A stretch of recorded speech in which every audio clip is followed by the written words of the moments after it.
Chapter 729. Wait a minute. He seemed to have sensed the commotion nearby. He turned and hid in the corridor, his back pressed against the wall as he watched the two of them with his dark eyes. It doesn't seem convenient for you to speak there. It's really inconvenient. There are cameras everywhere in this show. The man chuckled and wanted to say something.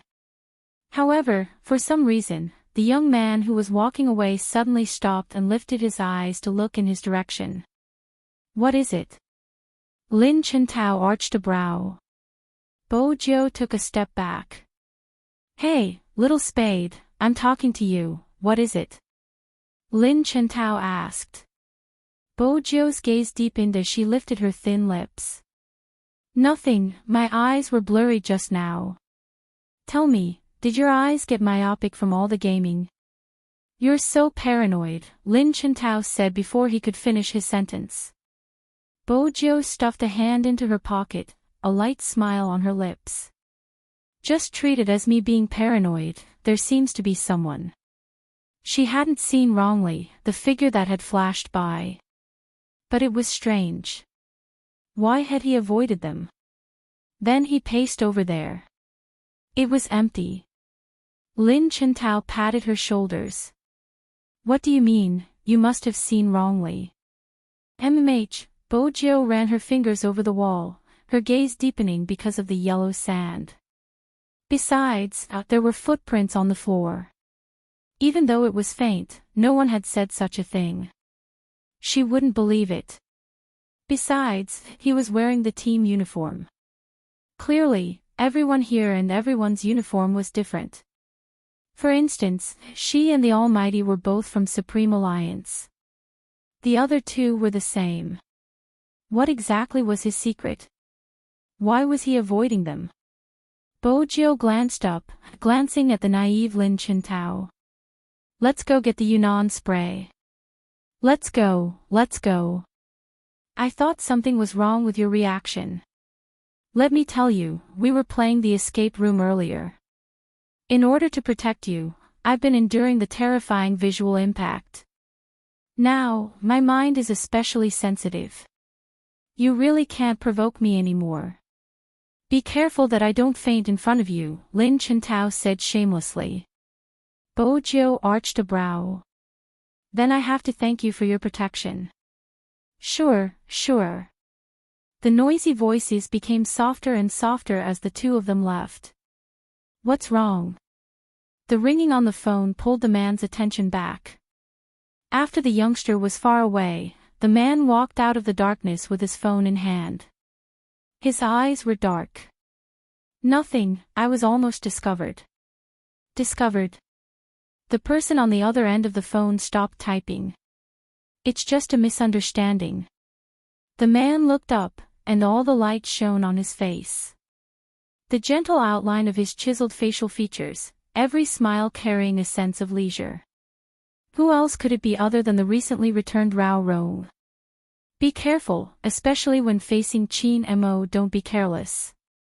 Rao Rong lifted the corners of his lips. I'm no longer who I used to be, of course I know how to deal with it.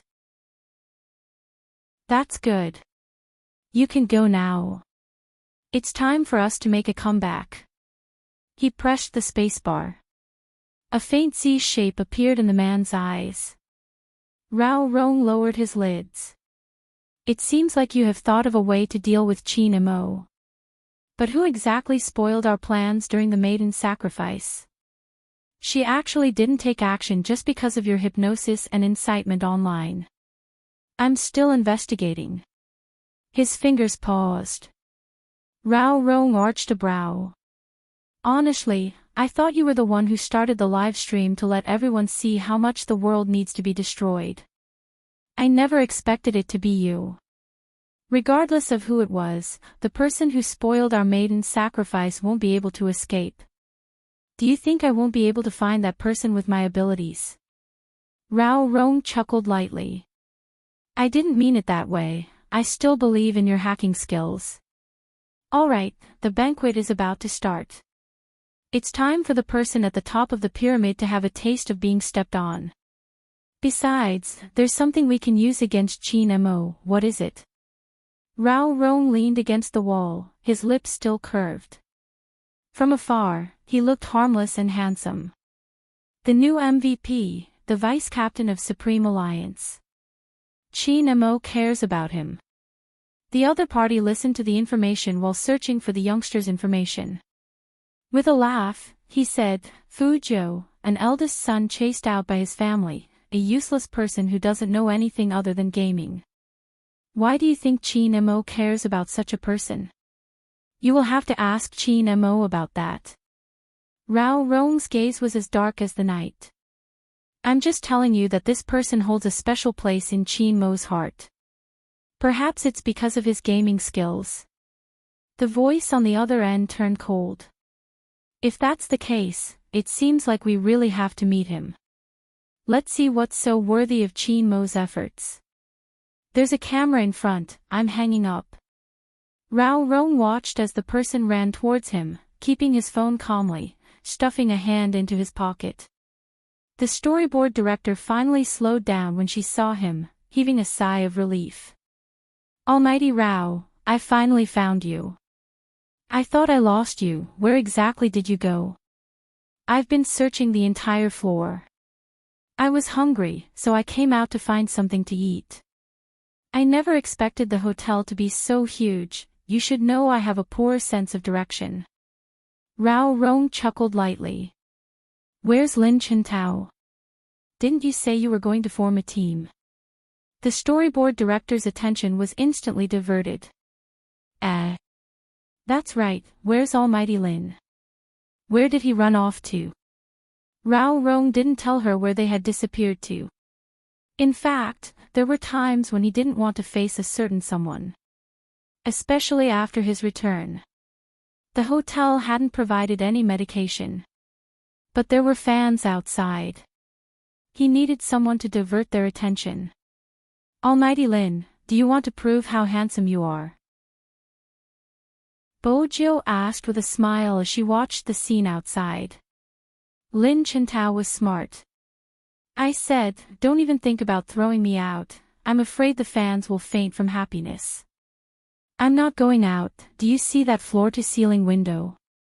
Sit there and play a game, I'll help you count the number of people who took your photo and make a record. How's that?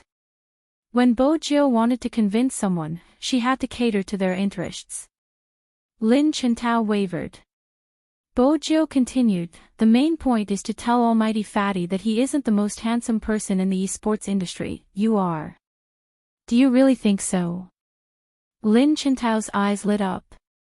It seems like I'm really more handsome than Qin Mo, Bojo smiled faintly. Of course.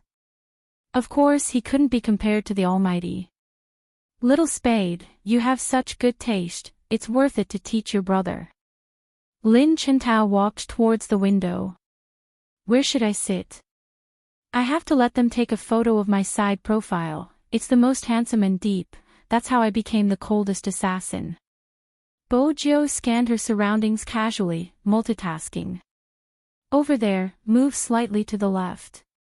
That's right, sit down and don't move for a minute. They are already raising their phones to take a photo of you, pay attention to your expression. Lin Chintao was indeed stylish, his fair skin, single eyelids and high nose bridge as he stood sideways. The fans outside the hotel immediately crowded over when they saw him.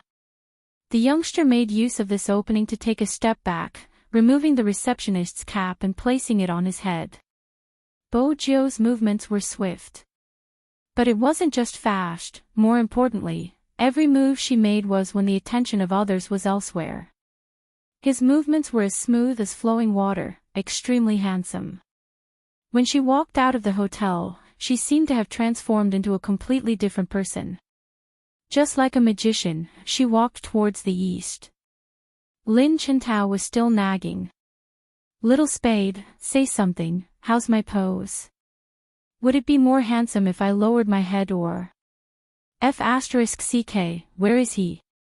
Lin Chintao glanced left and right, but there wasn't any trace of the youngster. In reality, Bojo hadn't gone anywhere, she had hailed a cab to buy some pepper spray from the pharmacy before rushing back. She made good use of her time. On the other hand, Lin Chintao's hair stood on end as though someone had stepped on his tail. It didn't take more than 10 minutes. With the help of Lin Chintao, the Almighty, she had diverted his attention. Bo Jiu didn't have to be deliberate when she returned. Wearing a receptionist's hat, she walked past the door and even helped someone park a car. None of the fans recognized the person in front of them as Spade Z.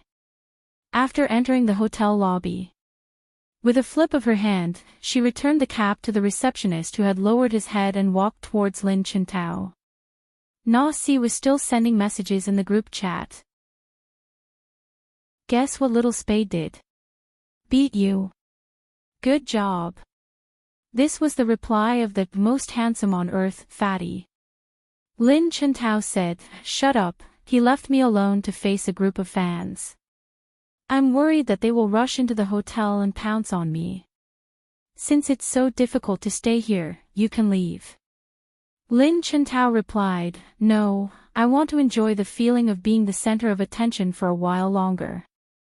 The most handsome fatty in the world, shameless. If you are so capable, tell me your coordinates. I will experience it with you. He's downstairs. Hurry up and come down." Lin Chintao raised his head and saw the young man smiling at him. The fans outside the floor-to-ceiling windows shrieked when they saw Bo Jiu. Lin Chintao was about to retort when he noticed the Yunnan Baiyao spray in the youngster's hands. "Where did you get this?" "Of course it's for sale." In order not to let the Almighty know she had been out, Bo Jiu tidied her clothes. Lin Chintao pointed at the fans outside before pointing at the youngster's face, his mouth agape. "You can go out like this. You don't understand the skills of a bookworm." Bo Jiu confirmed her appearance before arching a brow. Back to the room. Lin Chintao lowered his head. "I have an appointment with Sanpang, I can't miss it." He wasn't going to admit that he was reluctant to part with the current situation. Bo Jiu glanced out the window before breaking into a smile. "I'll head up myself, have fun."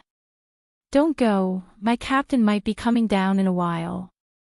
Let's play together and familiarize ourselves with each other's moves. You haven't played against him before, do you remember the previous match?" Lin Chintao was clearly different from his usual self. "You were injured that day, but little Spade, if Captain was around, we would have won even if you weren't injured. The outcome would always be the same." Bo Jiu paused, her voice calm. "You seem to have forgotten that our captain wasn't around that match." Lin Chintao fell silent, his mouth agape and dumbfounded. Bo Jiu glanced at him. "How much do you know about your captain?" "In the entire esports world, who doesn't know that my captain loves me the most?" Bo Jiu didn't have to listen to the rest of the sentence since it wasn't going to be useful information. Just as she was about to leave, she heard his cool voice. "I've been waiting for him to come back and now, he's finally here." Bo Jiu glanced back, into the pair of bright eyes. "Little Spade, I'll show you my true ability in the National League." Bo Jiu chuckled. "I'll be waiting. F***CK, I'll be the one waiting. Don't forget, Supreme Alliance still has to revive." Bo Jiu heard the commotion behind her, waving her hands with her back facing him. With his tall and slender figure, even Lin Chintao felt that it wasn't without reason that so many people liked him. This was an era where looks were important. That's right. But there were doubts. Bo Jiu wasn't prepared to say it out loud. There were two types of people she didn't want to interact with. One was the Almighty, who was filled with righteousness and wouldn't be affected by evil. Even if there was a black fog around him, it wouldn't touch him. The other type was Lin Chintao. Even his eyes were burning with hot blood. Just like the members of Supreme Alliance. That was how they should be. Shining in the esports arena. Even if one day, their age and skills couldn't keep up and they became one of the masses. There were also people who couldn't help but recall their youth that had been burned by fire the moment they saw them. Bojo glanced down at the spray in her hands. After the National League. Once it was over, she would give the Almighty an answer. Because she hadn't had such a past, she wanted to have it. Even though she knew deep down that she didn't deserve such innocence after falling into darkness, she still couldn't control herself. She still remembered when she was young. She hugged her favorite little keyboard. Watching her mother's grave. The pastor singing. Everything seemed to be very peaceful. Her father's expression when he lowered his lids. Once a person loses someone important to them, they will become very unhappy. Joe, when you grow up, you must find someone who is very important to you. Do you understand? She lifted her head, confused.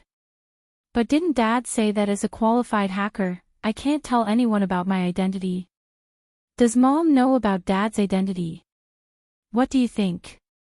We're all adults like this. When they encountered a question that was hard to answer, they would ask a rhetorical question. She shook her head. Someone who really cares about you, even if she knows something about you, she will pretend not to know. There are too many hackers in this world. They only operate on the internet. In real life, they might be a bank clerk, a teacher, or even a teenager. You should know that you are the youngest among all the hackers. Daddy said that I'm too handsome, there's nothing I can do. Ha ha ha ha, that's right. You're too handsome. You should still remember the hacker's rules. I've memorized them all. The first one. I won't steal anyone's assets on the internet. Whoever you want to deal with, just say it. The last one. Hackers don't just attack users. Instead, they study vulnerabilities through attacks, thereby greatly increasing the security of the system. Looks like our little nine's memory is indeed not bad. Dad, don't you think we should add one more? Oh. Add what? A hacker who is not handsome is not a good hacker. For the Bow family, we can add that. Dad, are we really leaving? I can't bear to. Can't bear to part with your little friend. He's my pet, can't I bring him along? I have the money to support him. He has the money too. Alright, can I write him a letter before I leave? He might not be able to understand your handwriting, it's too ugly. I'll draw a picture. We have always had Lin Shi in our hearts. That's called telepathy. You really should learn Chinese. Do you remember what I told you? You aren't just the heir of the Bow family, all hackers have to abide by the rules. If anyone doesn't follow the rules, you will be the one to clean them up. If anyone tries to harm a hacker, you have to stand up immediately. Joe, you can have important people but not friends. You have to remember, you are the young master of the hacker world. Bojo retracted her memory. She was already in front of the door. The storyboard director was standing outside. Big Spade, you're finally back. Even though she was standing in the corridor, she could feel the cold air in the room. It wasn't a good feeling. It's getting late, go back to sleep. Bojo laughed lightly. Don't worry, when I wake up in the middle of the night, I'll expose one of the cameras for you to capture the Almighty's beauty. The storyboard director replied immediately, it's for the two of you. No problem. Bojo pushed the door open and entered. She wondered how many cigarettes he had smoked. But there was a hint of indifference in his handsome face. His posture could be taken out without any fear. She recalled the way the Almighty had seduced her. That should have been the first time he had lowered himself. She knew very well that after being rejected like that, no one would be in a good mood. Chi Nemo glanced up, reaching out to extinguish the cigarette. I thought you weren't coming back. You left so quickly. Other than being unable to accept it, you must have felt disgusted, right? No. Bojo was quick to deny this point. She felt that it wasn't right. The Almighty wouldn't believe her. After all, her reaction had been too huge. She used the Yunnan Baiyao as evidence. I bought this for Brother Mo, Qin Mo stilled. He had thought of many ways to reply, but this was the only one he hadn't thought of. Bojo didn't waste any time, grabbing his wrist and lowering her head to spray the redness on the back of his hand. Honestly, her actions weren't gentle at all. She was reminded of how gentle the Almighty had been when he had helped her blow dry her eyes and apply lipstick. As expected, her pet was still better at such things. Her actions were gentler. She had already finished spraying. Bojo seemed to recall something, leaning over suavely to blow on the back of his hand. Really? There wasn't a single bit of order. She didn't even know how to take care of others. Qin Mo watched the youngster's actions, feeling a sense of familiarity. It seemed like a long time ago, when he had been, because of this thought, a great pain attacked his brain, and even his temples hurt unbearably. That pain. Qin Mo pressed down on his head. Bojo wasn't sure what had gone wrong. She had never seen Qin Mo in this state before. His usually pale lips were frighteningly pale, much less his actions. Brother Mo. Bojo panicked. It was just like when they were young, she had cooked a meal and he hadn't wanted to eat it. But later, for some unknown reason, while talking about her, he ate all the food, and after a while, he became like this. That was the first time Bojo had felt fear. And at this moment, that fear had returned. Qin Mo held onto her wrist, his gaze deep. What are you panicking about? I'm fine. Indeed, it wasn't the same as before. But the thin layer of sweat on his forehead proved how painful it had been. His face was still pale, without a single trace of blood. Bojo thought to herself, this wasn't much different from when she had come to visit her relatives. It must have been unbearable. But she couldn't share her experience with the Almighty. Bojo stood up and took a bottle of mineral water, opening it for Qin Mo. After Qin Mo took a sip, his eyes lit up. Bojo asked, Brother Mo, what happened just now? Do you do this often? This is the first time. Qin Mo seemed to be thinking about something. His gaze swept past the youngster's side profile. Some images that he had never seen before flashed across his mind. He couldn't grasp them clearly, but he knew that the images were of himself when he was young. As a criminal psychologist, Qin Mo quickly realized that this wasn't normal. In the past, he hadn't taken his grandfather's words to heart. For example, when he was 4 to 6 years old. He didn't think much of it when he didn't remember it. But now, when it barged into his mind like this, Qin Mo realized a problem. He should be missing some of his memories. He glanced sideways at the youngster who was still sizing him up. The back of his hand seemed to have turned redder after being taken care by the youngster. I'll get some ice. Bojo arched a brow. She was smart enough to realize that it wasn't normal to have a headache. But there were some things that they didn't say. It seemed to have become a tacit understanding between them. There's no need. Qin Mo said. Bojo wouldn't listen. This time, she brought the ice over and kicked the stool away. It wasn't cute at all. Sometimes, Qin Mo wondered what he liked about her. Chapter 730. Bojo glanced up at the Almighty's expression. Besides his handsome face, there didn't seem to be any negative emotions. Did that mean he had forgiven her? Bojo moved the ice away, lowering her head to spray the Yunnan Baiyao spray onto the back of his hand. She looked so serious that those who didn't know would think she was in the middle of a major operation. Qin Mo smiled, his chin dangling close to the youngster's head. He lowered his lids, his pale lips touching the furry vortex. That image. Whether it was the posture or the feeling, it was very beautiful. If it wasn't for the fact that the internal camera was covered, the chief director would have lost his cool when he saw this scene from the front of the camera. It was a pity that not all scenes of true love would appear on the show. Because there were always people from the production team around, the time when every team really went to sleep was not very early. At 1 a.m., all the lights in the room were switched off.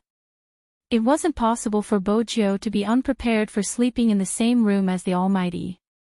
Hence, she had a light sleep, only falling asleep at around 3 a.m.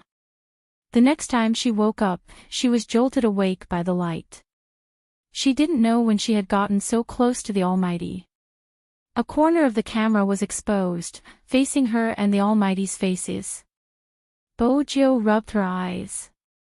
Without a second thought, she covered the camera, leaned back, and continued to sleep. The production crew. Didn't they agree to expose a camera for them to capture the Almighty's beauty?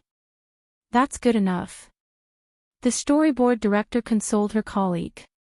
Cut that scene and put it into the main film. It will definitely make the handsome fans bleed. The little assistant coughed. That little bit of broth isn't going to be enough. What else can we do? The storyboard director reminded them. Have you forgotten about the guest guessing and the secret room challenge? Be careful that Almighty Chin and Big Spade don't expose the suspense in front of the entire nation. With that, the production crew thought about the day's events, leaving silently. Should we call them later? They have to wake up at 6 a.m. to continue filming. I heard that Almighty Chin doesn't like to be disturbed. Who told you that? Big Uncle is at the Chin group. I just told him that Almighty Chin is coming to our show. He's such a reliable person that he almost jumped up. He even specifically told me that Almighty Chin doesn't like to chat and doesn't like to have other people around during breaks. He told me to take it easy even if I'm doing a show. Don't worry, Big Spade is here.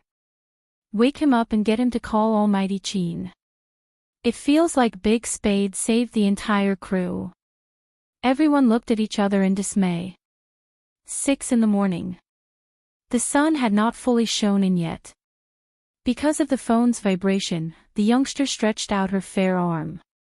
Her eyes were still closed, and her voice was lazy and nasally. Who is it? One word. The little assistant's heart skipped a beat. It's the production crew, it's time for the mission, it's time to wake up. Also, I'll leave the responsibility of waking the Almighty up to you, Big Spade, please, please. The voice on the other end of the phone caused Bojo to open her eyes. She glanced sideways at the person on her right. The thin rays of sunlight shone in, shining on the handsome and elegant face. His mixed blood features were clearly visible. His collarbone and arms were exposed outside the pure white blanket, even his shoulders were perfect. This was the appearance of a puppy. It was better not to let anyone see it. Bojo lifted the blanket, her fair feet stepping onto the wooden floor. She was still holding the phone in her hand. Okay. Then she placed the phone in her pocket. It wasn't safe to take a shower at this time. She still had to change her clothes. She quickly changed in the bathroom. Bojo glanced at Chin Mo on the bed. In the end, she still found him too handsome. Just as she was about to go closer, she heard his low and deep voice. It had the magnetism of a person who had just woken up. Why are you so close to me? Bojo paused. Why did he wake up at this time? Even if she wanted to do something naughty, she couldn't. Chin Mo watched the youngster's slightly depressed face. He lifted the blanket and stood up. He was wearing black trousers and a pair of straight legs. His upper body wasn't wearing any clothes. The oppressive aura was stronger than usual. Bojo took a step back. Chin Mo didn't say anything, but his next action confused her. He pulled her into the bathroom. Then the Almighty released her hand and unzipped his zipper. Bojo's eyes widened. Brother Mo, what are you doing? Didn't you see it? You're going easy on me. Chin Mo didn't stop. He looked so handsome. He looked handsome just by going easy on her. Only the Almighty could do that. But why was he going easy on her in front of her? Bojo narrowed her eyes. On the other side, Chin Mo arched a brow and said nonchalantly, "Why? Didn't you say that good friends would go easy on each other the first time we met?" Bojo laughed. "Brother Mo, you have a good memory. I'm better than the wall-climbing student." Chin Mo pulled his zipper up, looking handsome. He glanced over, his voice calm. "It's your turn." Any other girl would have blushed at the Almighty's actions. "I can't pee, I came to the toilet just now." Chin Mo glanced at the youngster, brushing past her, his voice slow. "Don't worry, I won't touch you before you get used to it." Get used to it? Bojo wondered how she could get used to it. Chin Mo seemed to have read her mind. "I'll bring you along when I pee so you can watch a few more times. That way, your hands won't tremble the next time." Bojo, when it came to such matters, Bojo wouldn't be able to take advantage of him. Besides, the Almighty had always been a man of his word. Perhaps, he would bring her along every time he went to the toilet. Once again, Bojo felt that the variety show was a huge trap Phony had dug for her. Compared to the other two teams, Bojo and Chin Mo were much more efficient. In the other room, Rao Rong watched the youngster lying on the bed, hugging a pillow. He suppressed his patience, lowering his voice. "Lin Chentao, wake up." That guy acted as if he hadn't heard anything and turned over to continue sleeping. Who was the one who jumped up and down last night and said to wake him up early the next day? In the end, he had already woken up half an hour ago. He woke this guy up again. Rao Rong chuckled. The temperature was a little cold. He took a bottle of mineral water and poured it towards the man's face, unafraid of the cameras. Lin Chentao was startled by the cold and cursed out loud. When he realized who was standing in front of him, he wiped away the water on his face and smiled, revealing his white teeth. "Captain is really back. I wasn't dreaming. If I'm still here after sleeping for a day, then it must be real." After listening to that guy's unconscious words, Rao Rong's expression froze. But soon, he turned his back and didn't let the camera capture his face again. Did this guy really want him to come back? Rao Rong glanced sideways, glancing at the guy who was still hugging the pillow and mumbling to himself. His gaze deepened. When the three teams gathered together, Zhao Sanpang was still swaying back and forth. The crew knew it was too early to start the mission. But they had no choice as they were worried that more fans would appear and affect the filming. Hence, the earlier they started filming, the better. Fortunately, the duration of the show was almost up and the mission was full of explosive news. They just had to head to the last location and the episode would come to a perfect end. "It's 8:10 now, we will reach our destination in an hour. Everyone, take a break." At this time, the filming was targeted. After all, they had just woken up, so everyone's enthusiasm for filming was not very high. Ever since they had boarded the car, Bojo hadn't opened her eyes. Chin Mo sat beside the youngster. Both of them were competing in terms of sleeping skills. In the end, in the image of the camera, the two of them were leaning against each other. Their hair was of different colors, but they were equally handsome. Of course, the youngster's head was slightly lowered. But that didn't affect the storyboard director's excitement. Along the way, almost all the guests had fallen asleep. Weibo was the first to wake up. In other words, ever since they posted the news yesterday, the commotion on Weibo had not subsided. A lot of people went to the production team's official Weibo to leave a message, wanting to see the photos and whether they could sell them to him. Due to the huge popularity, coupled with the fact that there were a lot of illegitimate fans following him everywhere, the production team decided to make a last-minute decision. They told some fans through their official Weibo that the final filming location would be at Lynching University. They told them to be careful and not to act blindly. This way, at the very least, the information would be transparent, and no one would use this point to lie about revealing someone's whereabouts. After seeing the news sent by the program team, the fans really exploded on the spot. Lin City's fans, in particular, were extremely excited. Everything he did before had nothing to do with esports. That mission, on the other hand, could not be separated from esports. Because the mission location was an internet cafe near the university town. He wanted them to walk around the internet cafe and see how many people would understand what esports was like. When it was nearing afternoon, the filming was finally completed. The area outside was filled with fans. After watching Bojio and the others leave, the storyboard director laughed, turning towards the cameraman at the side. Wait and see, after the broadcast, they will all be extremely popular, especially Spade Z, as though to verify their reaction when they first saw Spade Z, the youngsters' fans were increasing at a visible speed. Even the station had sent an urgent notice, asking them to complete the post-production overnight and broadcast it a week in advance. Those who knew how to advertise knew what it meant to warm up. But this time, there wasn't a need to warm up at all. There were explosions everywhere.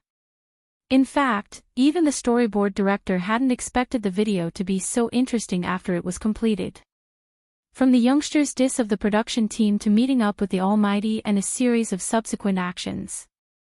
The passers-by started to turn into fans. Even those who didn't understand esports started to ask who the silver-haired hunk in the program was. Spade Z's fans continued to increase. Even though it wasn't as many as Chin Mo's, it was slowly becoming the most popular. When the program was nearing its end, it left people yearning for more. Especially when the youngster had just woken up and rubbed his eyes, not forgetting to cover the camera. It was so adorable. Of course, that wasn't the main point. The main point was that the youngster had slept beside Almighty Chin. Countless fans took screenshots of that scene and used it as the background. It was so sweet. Especially when they were sleeping, the youngster's head was leaning against the Almighty's shoulder. Both of them had their eyes closed, their lashes long and handsome. A fan commented, "They are the best brothers in Supreme Alliance. When one of them isn't around, the other will definitely shoulder everything for him. Their faith is stronger than their relationship." He has an indifferent personality and became an almighty at such a young age. Yet, he is able to entrust his back to him. Even when they sleep together, they seem like two well-matched princes. That is Mojo. She read the comment. Countless people left comments and reposted it. The relationship between princes is the most enviable. My almighty slept with my second almighty, what should I do? Alright, he's so handsome, I can only give him my blessings. I hope they will never change and will always be together. After this program, the CP fans were even more enthusiastic about searching for the pink photos of Almighty Chin and the youngster. The more they searched, the more they felt that even their gaze was full of gay love. Will I tell you that when I saw Almighty Chin suddenly lowering his head to complete the task with Big Spade through a piece of paper, I blushed. My mom was right next to me and asked me what was wrong. How should I tell her that the two people I like the most are finally together and they are kissing each other so openly? I can't stop thinking about it. Let me be excited for a while. That scene caused a wave of excitement. The fans were also mischievous. I just want to ask Almighty Chin if he dares to kiss Big Spade without a piece of paper and directly kiss him. Like the program crew, the perfect CP Almighty assists.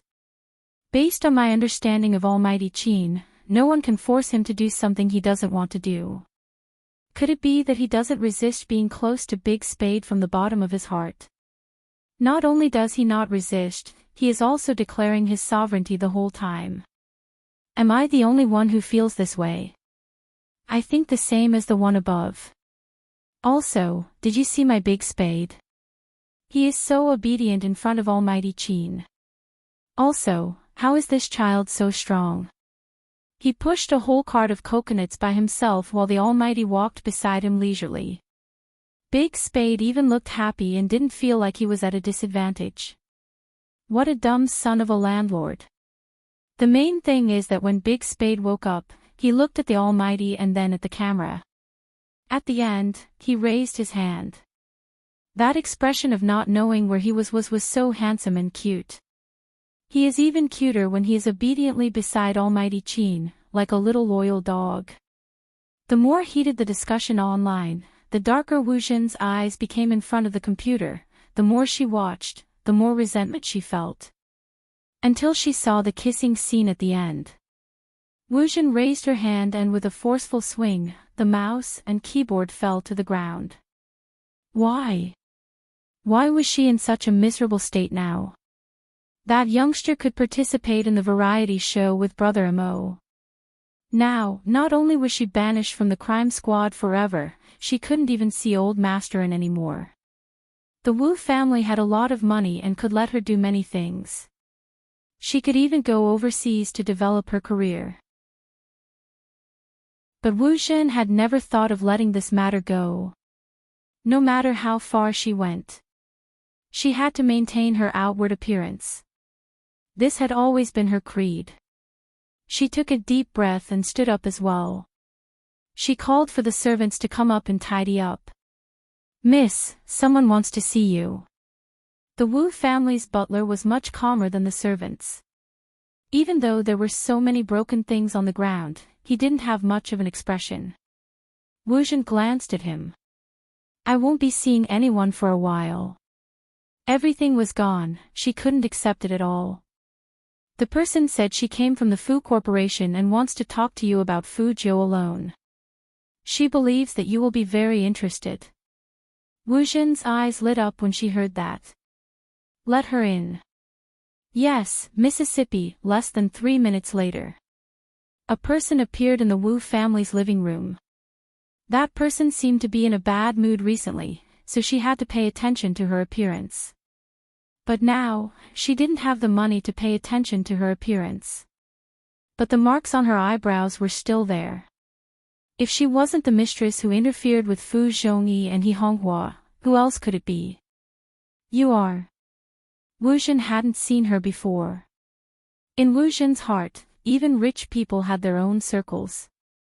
Be it her or Brother Mo. The person in front of them was nothing in their eyes. Su Mei naturally lowered her stance in front of Wu Zhen. Miss Wu, you must have forgotten that we attended an evening party. There were many people in the circle then, so my husband and I could only watch from afar. Fu Zhongyi. Wu Zhen lifted her eyes when she heard the name. Wasn't he the father of that glass man? Su Mei, yes, I know Miss Wu has met with some trouble recently. Because of the same person, I can't enter the company and my son's esports career is ruined because of him. Even if I go to hell, I will drag Fu Jiu down with me. I believe Miss Wu feels the same. Wu Zhen arched a brow. No one in this world has the ability to drag me down to hell.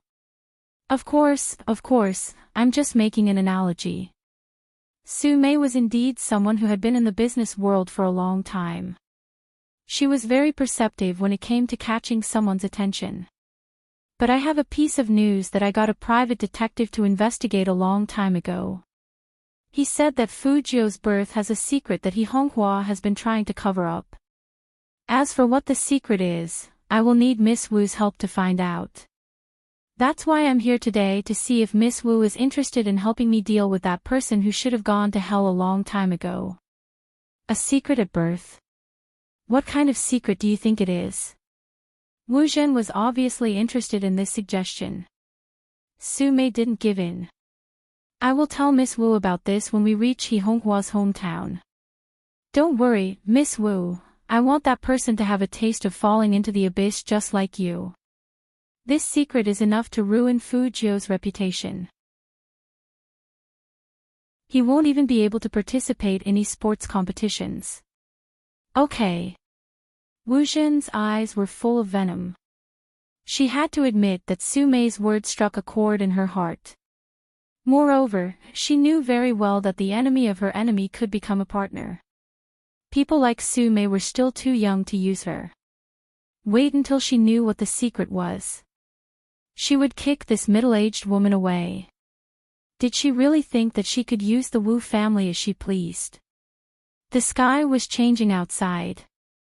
The only thing that didn't change was the popularity on Weibo.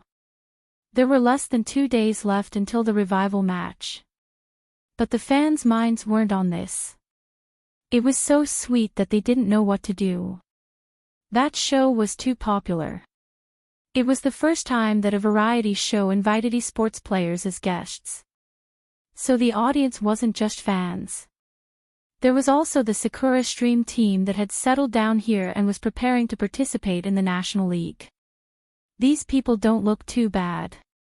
Looks are just for show, the competition isn't about that. Is that so? But I remember that you lost to these people on the Japanese server. What? It's them. One of them was short, a baby-faced blonde. The moment he heard this, he immediately went onto the television, his face pressed against the screen. Which one? Which one beat me the last time? The one lying on the sofa was also a handsome man, but he wasn't the same as the one from China. He arched a brow and pointed casually. This one is especially talkative. And that silver-haired handsome youngster, rumor has it that he became the first clear king of a region the moment he started playing. He even beat someone in Tokyo. It wasn't an injustice for you to lose to him. The baby-faced man glanced towards the screen, his finger pointing at Bojo's figure. Him. Aha. The baby-faced man pouted. Just because he's older than me. That was true. The baby-faced man was the youngest member of Sakura Stream team. He hadn't even graduated from junior high school and had become an official member. His ability wasn't just for show. His weakness was underestimating his opponent. Vice Captain, what do you think of this Escapades? Mei Nan, who was lying on the sofa, turned around and asked the man who looked like he would never wake up. He was yawning, holding a comic book in his hand as he sat on the wooden floor. His eyes were clear. What? It's useless to ask Vice Captain, when has he ever cared about the other team members? The baby-faced man wanted an answer in his heart, so he jumped over and pointed at the screen. Vice Captain, that one, the silver-haired one, what do you think of him? Hoshino glanced up, looking lazily at the direction he was pointing at. At this moment, the youngster on the screen happened to be in the secret room escape stage. Because of his extremely handsome skills, the scene that caused countless Escapades fans to scream was reflected in Hoshino's eyes. But it was different from the others. Hoshino didn't just see his handsomeness. It was his brows, his light smile, the evil that could destroy everything between his lips. His movements were as smooth as flowing water. A gaze that couldn't be more familiar. Chapter 731. When this name rang in their minds, even their breathing became a little stagnant. Crack. The sound of the comic book falling on the floor and Hoshino's reaction stunned the youth. Vice Captain, what's wrong? Hoshino paused for a second, then took off his headphones and looked at the TV screen in front of him. His white shirt and beige sweater gave people a warm feeling. But those who were familiar with him could tell that Hoshino was different from before. Which team is this guy from?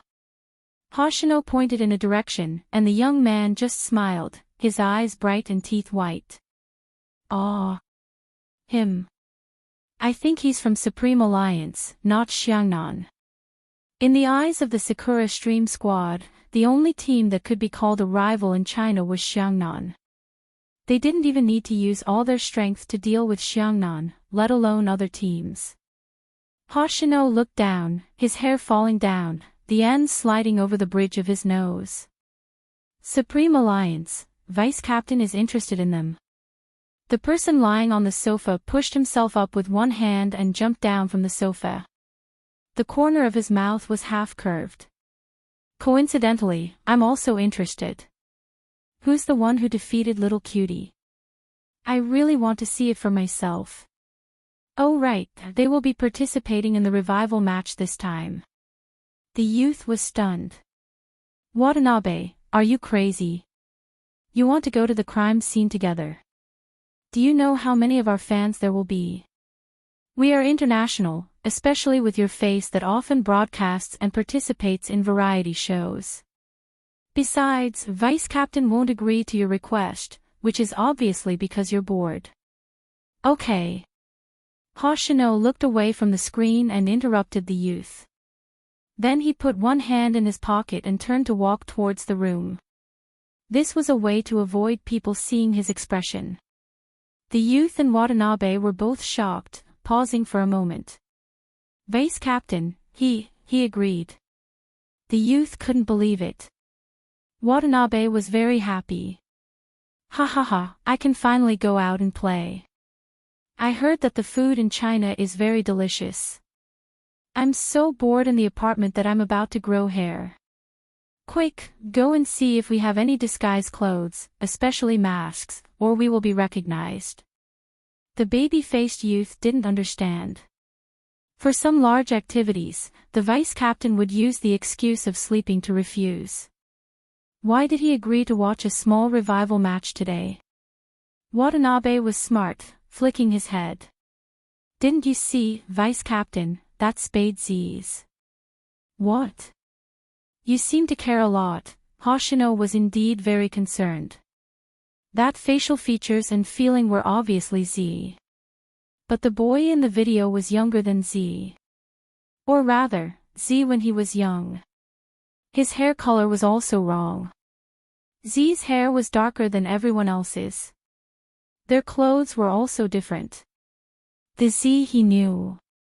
She was used to wearing a hooded black trench coat, so no one could see her face. The youngster on the screen was obviously different. However, there was no mistaking the feeling of him looking at her with his brows raised. Z was good at disguising himself. How to find the real Z? This was the tacit understanding they had developed over the years as partners. He had to see that youth with his own eyes. To confirm something. Why did Z become like this? Chapter 732. The popularity of the show continued. There was a place where the television couldn't be seen. Han Susu was the trigger for the incident with the Han family. But the person who went in was her father. In this circle, this was normal. Han Susu's ability to accept it wasn't good. The Han family was investigated. All their assets were confiscated. How could Han Susu get used to such a life? But some people's brain circuits were different. Since she had no money, she became a waitress. Wasn't it written in novels that a poor girl would always meet her Prince Charming like this? Although some people didn't dare to have anything to do with the Han family, they didn't reject Han Susu out of respect for old madam. But Han Susu really thought that life was like a novel. A waitress didn't know how to respect customers at all. She behaved like the young mistress of the Han family, arrogantly looking at everyone. Of course, she didn't think she was wrong. She felt that this was her pride. When she was in a bad mood, she would tell everyone she met how heartless her grandmother was. She didn't know that the reason she could stand here now was because of old madam. The manager was really helpless against her. It wasn't easy to control her, giving him a huge headache. After all, Han Susu used to be famous. She came here to work so that she could meet those people again and get them to take her away. After all, with her beauty, she rushed upstairs with all her might. The manager stopped her. She felt that she was being reasonable. If you continue like this, leave. This was what the lobby manager could no longer hold back and blurted out. Han Susu's face turned pale. She pinched the edge of her skirt, thinking that she couldn't leave this place. Suddenly, a voice came from behind. It was low and had a unique indifference. All of you, leave. Han Susu turned, her face filled with surprise. Brother Chin. She really didn't expect to see someone she knew again. She wanted to pounce on Chin Mo. Chin Mo stuffed one hand into his trouser pocket and took a step back. His thin lips curved up, but there wasn't a trace of warmth in his eyes. Inciting people to splash Coke and taking the lead to question me online. When you did all these things, didn't you think that I would find you? Han Susu froze. I didn't, you do. Chin Mo took a step forward and lowered his voice. Why did you do all these things? Han Susu clenched her fists. That's because he's a disgusting gay. I've spent so much money to support him, but he's still pretending to be aloof. His official fans are the same, paranoid and wary of me. What the hell is this? Big brother Chin, don't be fooled by him. He's by your side not because he wants to be your brother, but because he wants to be with you. If Sister Wu didn't tell me, I would still be in the dark. It's her again. After Chin Mo asked the question he wanted to know, he straightened his body, his voice slow. Han Susu felt that something was wrong. Chin Mo's voice drifted over slowly. Who told you I wanted him to treat me as a brother? Han Susu opened her mouth. Chin Mo glanced at the manager beside him. Fire him. Yes, President Chin. After hearing this, Han Susu screamed, Brother Chin, you can't do this to me. My brother is so good to you. You will suffer retribution for treating me like this. Her voice echoed in the lobby, extremely piercing. Chin Mo didn't even bother with her. Chapter 733. Deputy Zhang, who was waiting outside, reached out to open the car door when he saw Chin Mo. The moment his young master alighted, he had asked him about the results of the investigation before rushing over to look for Chin Mo without taking a break. The unknown malevolence was buried in his eyes, his entire aura cold. Send the people back from the Wu family. Chin Mo sat on the sheepskin seat, his handsome face faintly discernible in the darkness. The Wu family was different. Deputy Zhang placed his hands on the steering wheel, glancing back with uncertainty. The Wu family should have restrained themselves. With old master and around, sending the people back seems, send. Without any unnecessary words, his face was as exquisite as porcelain, the contours clear. It was a Chin Mo that was rarely seen. Deputy Zhang knew that under normal circumstances, no one would be able to change his young master's decision. Are you still going to keep an eye on Miss Wu? Are you going to tell young master who she interacted with and what she did? Chin Mo shut his eyes, crossing his legs. Yes. Deputy Zhang understood that Miss Wu's actions had probably crossed his young master's bottom line. Otherwise, he wouldn't have treated an old friend in such a manner. Just as he was deep in thought, a voice came from the back of the car. Head to the Han family after you're done, give old Madame Han what she needs. Yes, young master. Dealing with Han Susu but not implicating old Madame Han was his young master's principle. Old Madame Han was a person worthy of respect. Those who came from the military knew that. At the same time, Deputy Zhang knew that old Madame Han's greatest need was money. The Han family had failed and their accounts were in a mess. Old Madame Han was such a righteous person, but if her descendants didn't live up to her expectations, she wouldn't be able to enjoy her old age. Deputy Zhang knew that it wasn't a good time to transfer the money. The money that young master withdrew was enough for old Madame Han's living expenses. Hence, he stopped the car and sent them to the residence. The moment they entered, the sound of a teacup shattering could be heard. Han Susu shouted, "In the past, your words carried weight because you wanted us to rely on your connections. Now that the Han family has fallen, don't even think about controlling me. You old hag, you have a dark heart. I'm your biological granddaughter, how could you harm me like this? I don't even have a job now. What's wrong with you going to the Qin family to say a word?" Old Madame Han supported herself with a walking stick, but her old eyes weren't muddled. It was this gaze that made Han Susu feel disgusted. She looked like she was about to hit the old man. Adjutant Zhang twisted her wrist and pushed her away, looking at old Madame Han. Old Madame Han shook her head. "I've let you see a joke. Please don't say that." Adjutant Zhang respected old Madame Han very much, so he behaved like a soldier and was very polite. Old Mrs. Han shook her head again. Han Susu was afraid that the person beside Qin Mo would do the same thing to her, so she hurriedly hid to the side. Adjutant Zhang didn't care about her at all, taking out a thick envelope. "Young master instructed me to pass this to you. Young master said that when you were young, you would always cook for them. In the future, when old Madame Han is in a difficult situation, she can go to the North Courtyard. There are all old people like you there, it would be great to live together." It was a straightforward retirement arrangement. Chapter 734. Please keep it.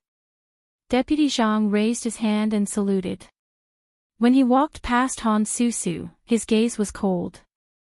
Han Susu was smart. She knew what the envelope was. It had been a while since she had seen such a thick stack of cash. She reached out to snatch it. Old Madame Han looked at her and slammed the wooden stick. "Beast!" Han Susu didn't think she was wrong. She snatched the money and sneered. "Old woman, that's all you can do. You didn't save me previously. Take this money as atonement." Han Susu scolded the old woman. With this money, she could continue to squander. She wouldn't have to return to this empty shell again. The old woman wanted to use money to get her brother out, so she could do it herself. This person wouldn't be able to harm her anymore. She was going to have a feast today. Oh right, she had to buy a dress. It had been a long time since she attended a gathering in the circle. This time, she had to be beautiful. At this moment, Deputy Zhang was sitting in the car. He watched as the figure ran further and further away. He turned and asked Qin Mo, "Young master, do we need to?" "No need." Qin Mo held a pen and wrote a check. His voice was calm. "This is for the old woman. Let her spend it. Once she gets used to it and can't quit, someone will punish her." Deputy Zhang looked at the check. He instantly understood why young master had asked him to write an envelope. In this world, there was a cause and effect for everything. For Han Susu, if she knew her place, she might be able to survive. But if she didn't, she would be a joke in this circle that valued status and background. That person had snatched her only relative's money to do the most vain thing. The price she had to pay was not even her bones. Deputy Zhang felt a chill run down his spine when he thought of this. He asked tentatively, "Did young master predict this from the beginning?" Dealing with people like this was really killing without spilling blood. Qin Mo glanced up at him. "I didn't ask her to snatch her grandmother's money. But you expected it." Deputy Zhang looked up. To the young master, it was easy for him to see through a person's mentality. Moreover, it wasn't difficult for him to analyze a person's actions based on their mentality. This was also the reason why the Huaxia organization was afraid of him. It had been a long time since the young master had dealt with someone like this. This made Deputy Zhang think that the young master only knew how to play games apart from business matters. In fact, apart from him, no one knew how powerful the young master was. However, after that incident, he never touched any more cases. No one knew what had caused the young master to lose some of his childhood memories. Perhaps only the young master himself knew the truth behind this. Other than young master, there was also Director Huang, who had been in charge of the case with young master. The boss and madam had asked Director Huang about it. Director Huang only told him to give his young master some time to get over the knot in his heart. Because he didn't know much. Deputy Zhang could still remember the look of the young master at that time. He seemed to be in a state of confusion and didn't seem to have any emotions. It was only after meeting the young master of the Fu family that it regained some of its liveliness. Just as Deputy Zhang was thinking about it, Qin Mo unlocked his phone. The youngster's unique voice entered her ears through WeChat. "Brother Mo, I'm at your house now." After sending the message, Bojiu glanced up, smiling at Madame Zhang who had brought the tea over. "Thank you, Madame Zhang." Madame Zhang found the girl in front of her rather familiar, but she couldn't recall where she had seen her.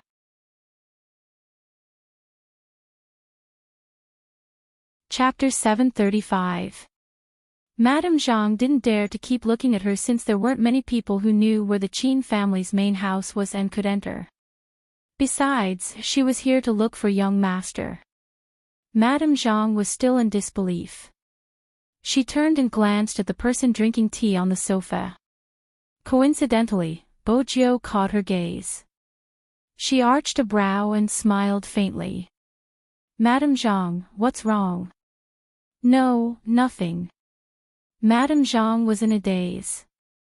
If only Madame was here, she would be able to analyze the situation.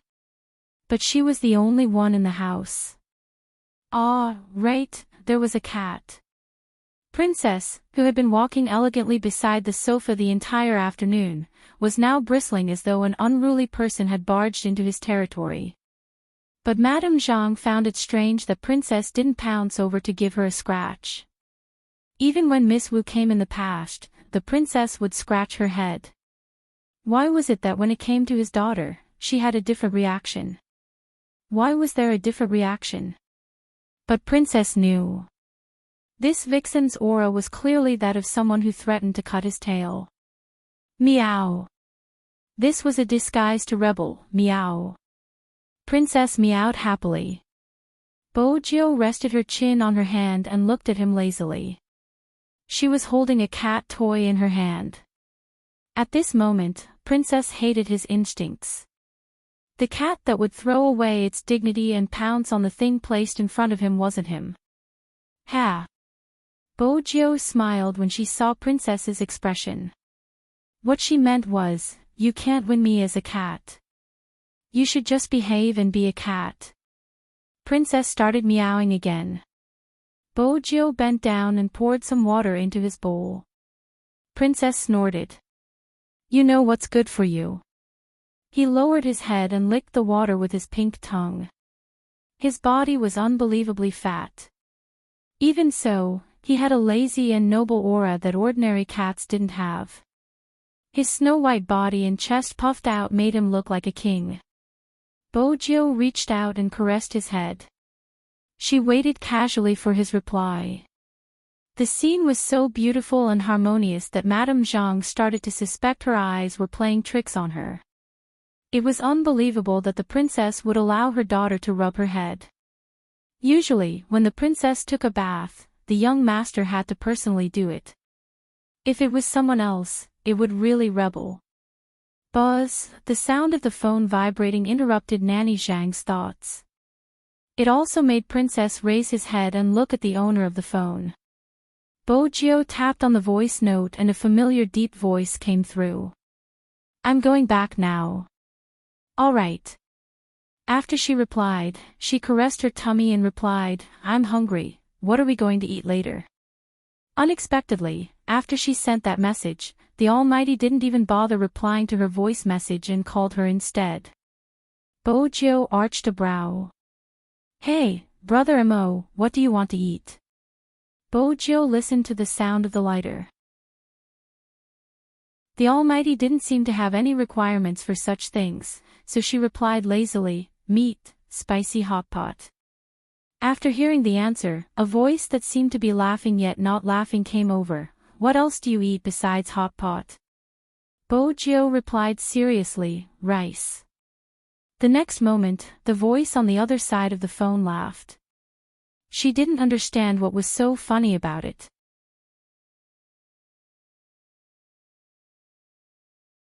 Chapter 736.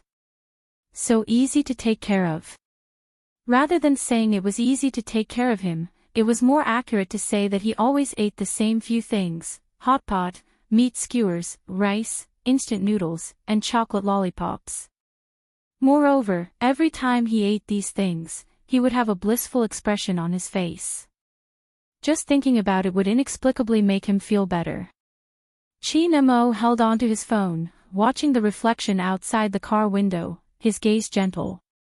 Pass your phone to Madame Zhang. Bojo, oh. The moment he heard that voice, Chin Mo could imagine the scene of the youngster following his instructions and passing his phone to Madame Zhang.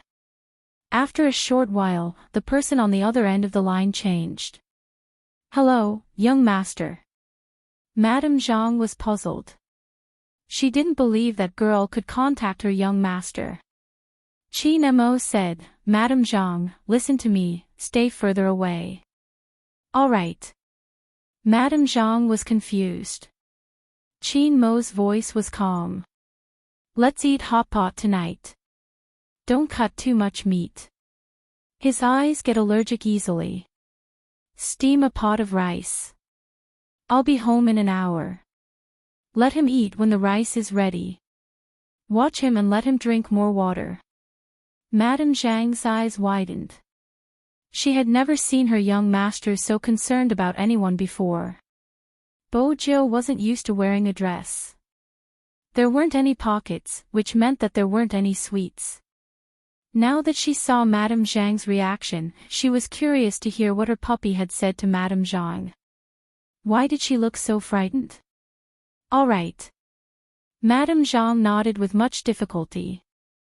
Chin Mo held a cigarette between his fingers, a playful smile on his face. Is he standing beside you, trying to eavesdrop? Madame Zhang never knew her young master had such a childish side. Chin Mo laughed softly. There's a bag of sweets in the drawer in my room, chocolate-flavored. Pass it to him before you cook, yes. After making the call, Nanny Zhang hung up the phone. She looked at her daughter in front of her with an even more unfathomable gaze. The main thing was that young master actually knew how to give a girl candy, and it was specially prepared. This was really strange. Bojo blinked when she saw that gaze. Madame Zhang seemed to be treating her as an unknown. But very quickly, she tossed this matter aside. After Madame Zhang went upstairs and came down, she passed her a bag of lollipops. As long as there was food, it was the most perfect thing in life. Bojo bit the lollipop and opened the magazine in her hands. She was still thinking about using this posture to see if she could straighten him when she met the Almighty. If it really didn't work out, then we'll talk about it again. At this moment, Chin Mo didn't expect the youngster to have such thoughts. Even more so, he did not expect the other party to wear female clothes. Hence, when Chin Mo walked into the Chin family's house and saw the slender figure sitting beside the steaming hot pot, he suddenly stopped in his tracks. Madame Zhang was the first to see Chin Mo. She greeted, young master. Bojo tilted her body and glanced over, her lips still carrying her unique smile. The corners of her eyes were raised, but the color of her hair had changed. Her long hair was growing without restraint. Her face was still the same, but under the contrast of the black chiffon dress, there was a hint of exquisiteness. Under the light, the tear mole under her brows was alluring, like the illusion of a water demon. Their eyes met.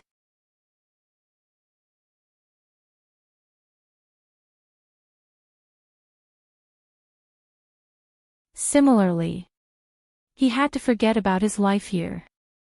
Bojo reached out and wore the black t-shirt. There was a dagger at the side of her waist. She lowered her eyes and laughed. This was the reason why she couldn't be the real Fujo. She was Bojo. The Bojo who was born in darkness and would return to it. She would always have a knife on her body. Just like how she would never give up on being a hacker. Just based on this point alone. She and the Almighty would only be opponents, not friends, and definitely not anything else.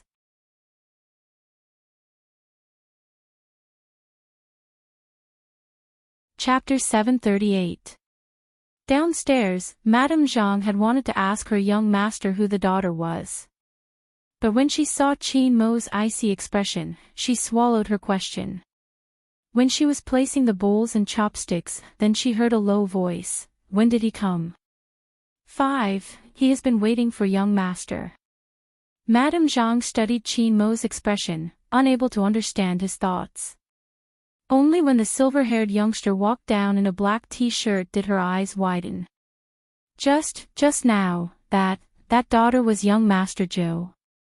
That explained why young master was so concerned about her. If she was young Master Zhou, everything made sense. But were all boys like that?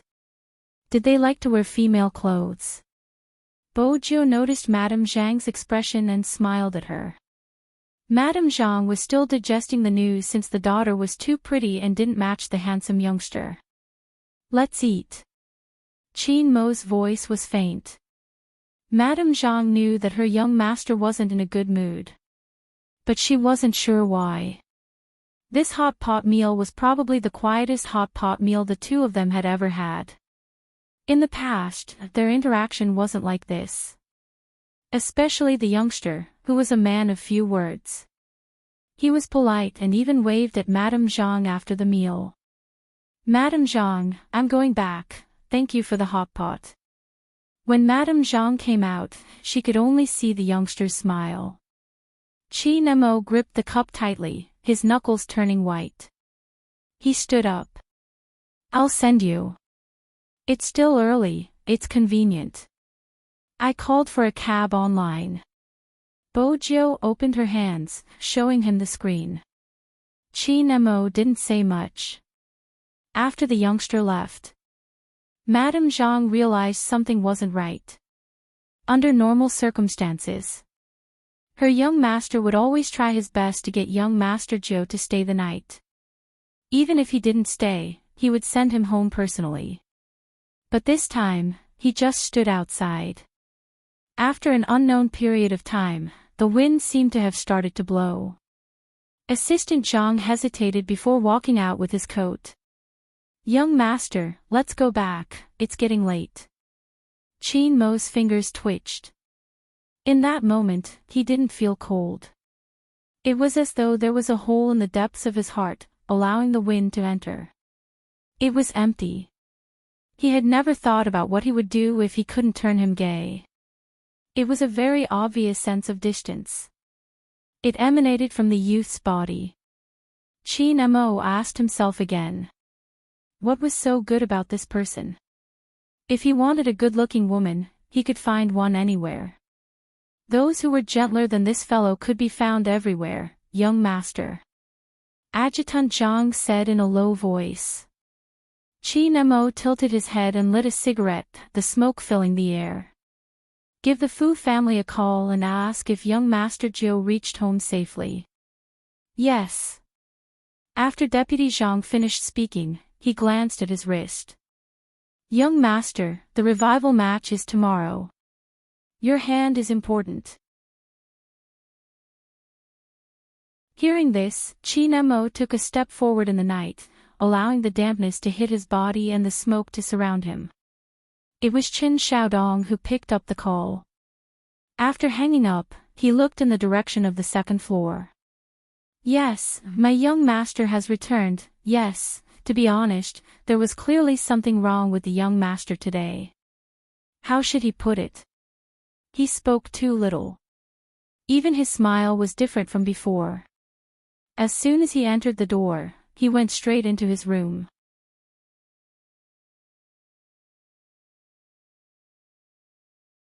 Chapter 739. Chen Xiaodong couldn't find an answer. Because he didn't know that sometimes, the revelry of a group of people would show how lonely the person who didn't fit in was. The first stop of the revival match. This day was the last chance for all the Supreme Alliance members.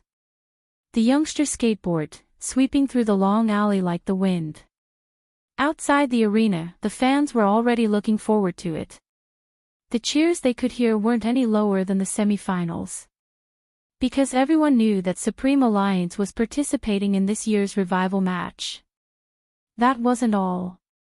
What made the fans even more excited was that person's return. Swoosh! The car door was pulled open. The first thing that caught their eyes was the pure black uniform, fluttering in the wind. Many female fans couldn't help covering their mouths. The media had once said that Qin Mo's appearance was no less than an A-list superstar. This time, it was even more so. He stood in front of the car, tall and straight, his side profile handsome. His left hand was wrapped in a white bandage, like 1,000 layers of petals spreading out, cold and indifferent. The two words, Supreme Alliance, floated in the wind like dragons and phoenixes. Some of the teams at the side saw it and realized that it wouldn't be easy for them to win this time. Because Qin Mo was back. Qin Mo's return attracted some teams that didn't need to participate in the revival match. However, they sat in the audience seats, wanting to see how good Qin Mo was. In the resting room, Lin Feng bent over to tie his shoelaces. He raised his arm and naturally placed it on Yunhu's shoulder. Are you worried? Of course not. Yunhu tilted his head, his lips still filled with arrogance.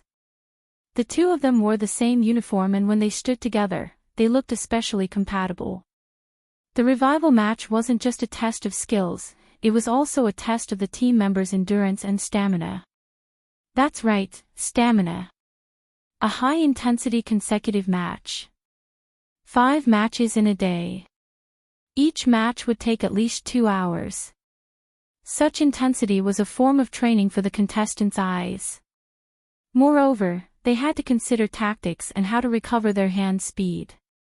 Every team had to measure their members' fitness and endurance before arranging the order of appearance. It was different from the other teams that talked about strategy. Qin Mo held a cigarette between his long fingers, looking as handsome as a celebrity. Finish it quickly, don't waste time. Not too much, not too much.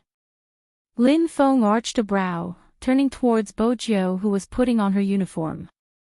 Little spade, captain's words mean don't nag, just do it. I also think it's better to win as soon as possible. The young man looked up, his porcelain white canine teeth biting on the zipper. With a tearing sound, he finished putting on the battle uniform, but the smile at the corner of his mouth was still evil. Otherwise, how can we show our standards? Lin Feng snorted. These two people were really of the same path. They were really shameless. He also had to consider the feelings of the other teams. Everyone was still discussing strategies, but these two were actually thinking about how to save time. Take it easy.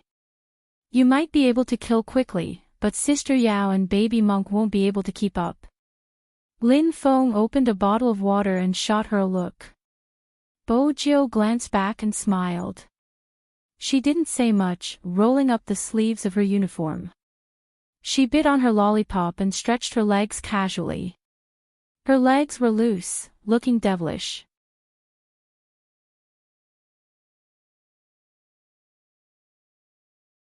Chapter 740. Qin Mo's gaze was calm, the voice that came out of his thin lips was graceful but deafening. Let's go. With that, everyone stood up. Everyone stood up. Their postures and appearances were all different, but because they were all wearing the same uniform, they gave off a fiery aura. The lights shone down. The cameras were aimed at one spot. When they walked out, he felt as if something had collapsed at this moment. Even from the camera, it could be seen that the audience's eyes were overflowing with light when they saw these people. Supreme Alliance will definitely win. It was a cry of support that came from the bottom of their hearts. They didn't want them to stop here. They wanted to keep winning. I didn't expect this team to be so famous. In the corner of the audience, there was someone with a half smile. Just a look at his figure was enough to tell that he wasn't bad looking. But he was dressed up tightly. When he spoke, he pressed down on the brim of his cap to avoid the passing fans. On his left was a slender figure. His eyes were like ink as he stared at the silver-haired youngster. His high nose bridge was accentuated by the flashing lights. He didn't speak. However, it could be seen that among the three people who came, he was the most central one. Ayayaya, there are so many people in China. There was a baby-faced youngster with black-rimmed spectacles and a school bag. He pushed his spectacles up and sized them up. We only see such a huge crowd during the National League. There aren't usually so many revival matches. The number of people in different countries is different. Why are you carrying a teddy bear bag? Aren't you childish? Watanabe, who was wearing a cap, reached out and flicked the youngster's back. The baby-faced youngster widened his eyes. What do you know, this is called disguise. The two of them were about to quarrel again. Let's find a place to sit first, the man standing in the middle said calmly with a magnetic voice. Ah. I know. The baby-faced youngster stretched out his hand. Vice Captain, you want to sleep, right? I bought 3 tickets for the quietest seats, it's perfect for watching the competition. If you're bored, you can rest here. What's there to rest for? Look at the beauties around us. Watanabe had always been a playboy. Someone once said that he was only in love with esports. Other than esports, there was nothing else that could keep him going. The three of them sat down. Only Hoshino's gaze was focused on the arena. As for the other two, one was playing with his phone out of boredom, and the other was lowering his hat. In short, no one really cared about this revival match.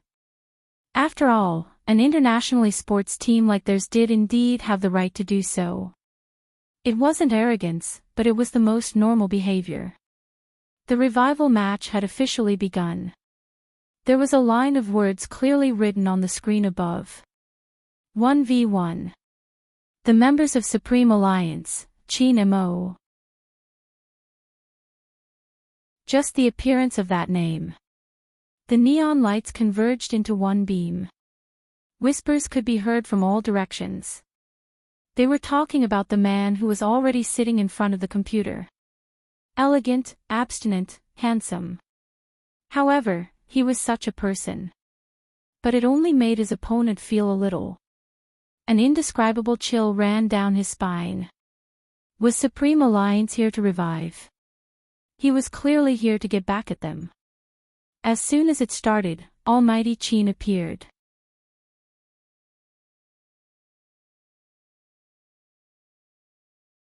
Chapter 741. Swish. The sound of the game's sound effect sounded. Before the crowd could react, Lin Fan had already left. Chin Mo's slender fingers were already pressing on the keyboard. The computer version of Hero was different from the mobile version. Hand speed was very important. But Chin Mo gave people a feeling that he was not in a hurry. When the audience reacted, they found that he was actually using one hand and the other hand was just a support. This made the opponent angry. He couldn't hold back his temper and directly jumped over from the wilderness, wanting to sneak attack. But at this moment, Chin Mo's operation suddenly changed. However, at this moment, the opponent didn't notice it. Only the audience who could see the full screen knew. Chin Mo was switching pages. He was so fast that before the audience could remember this image, he had already switched to the next one. Just when the audience didn't know what Chin Mo wanted to do, the crisp tapping sound of the keyboard could be heard. No matter how messy the image was, it didn't seem to affect Chinmo's operation. The mouse moved to the right place, and a fierce kill. At that moment, almost everyone could see that the brilliance on the screen transformed into a long spear. The blade advanced tens of feet with an unstoppable momentum, like a shooting star in the Buddha's light, heading straight for the person who thought he could sneak attack him. The person wanted to dodge, but found it was too late. Because when the long spear was horizontally, it seemed to draw God's domain. His movement became slow, and he turned back, wanting to stab the opponent. Not to mention his hand speed, he couldn't even distinguish the image in front of him. The screen was full of brilliance. KO. The first drop of blood. He was dead. And the person sitting opposite him. His black hair was covered by the headphones, his side profile was handsome, and his facial features were mixed. His operation didn't slow down at all. Not only fast, but also very stable. Less than a second after his death, even the defense tower was attacked by the opponent. The empty arena was silent. No one moved, only their mouths were open. They were even replaying the changes of Chinmo's fingers when he attacked in their minds, but found it was too fast to form. Commentator. At this moment, Chinmo spoke. Even the commentator needed his reminder. Cough, Almighty Chin's move. The commentator hadn't finished his words. He was swallowed by a burst of cheers. The audience no longer needed commentary. They just wanted to watch the replay. How could Almighty Chin feel so good when he kills? He even pushed down a tower. He killed his way through. In just a few minutes, the competition would be over. In fact, it didn't take much. Bojo supported her chin lazily. Her long and narrow eyes lifted when she saw Chinmo's operation. Her smile was captured by the cameras and the crowd screamed again. The Chinese fans are so passionate. I'm so envious. The baby-faced man looked at this scene and his tone was filled with yearning. Hoshino's eyes were fixed on the screen in the middle of the screen. The youth's face flashed by, and that expression that he was most familiar with. Other than Z, he couldn't find another person like him. However, what kind of disguise could make someone look several years younger? Supreme Alliance's captain is not bad. Watanabe's attitude was a little sloppy before, but now that he looked at the slow-motion screen, his eyes narrowed. Not bad.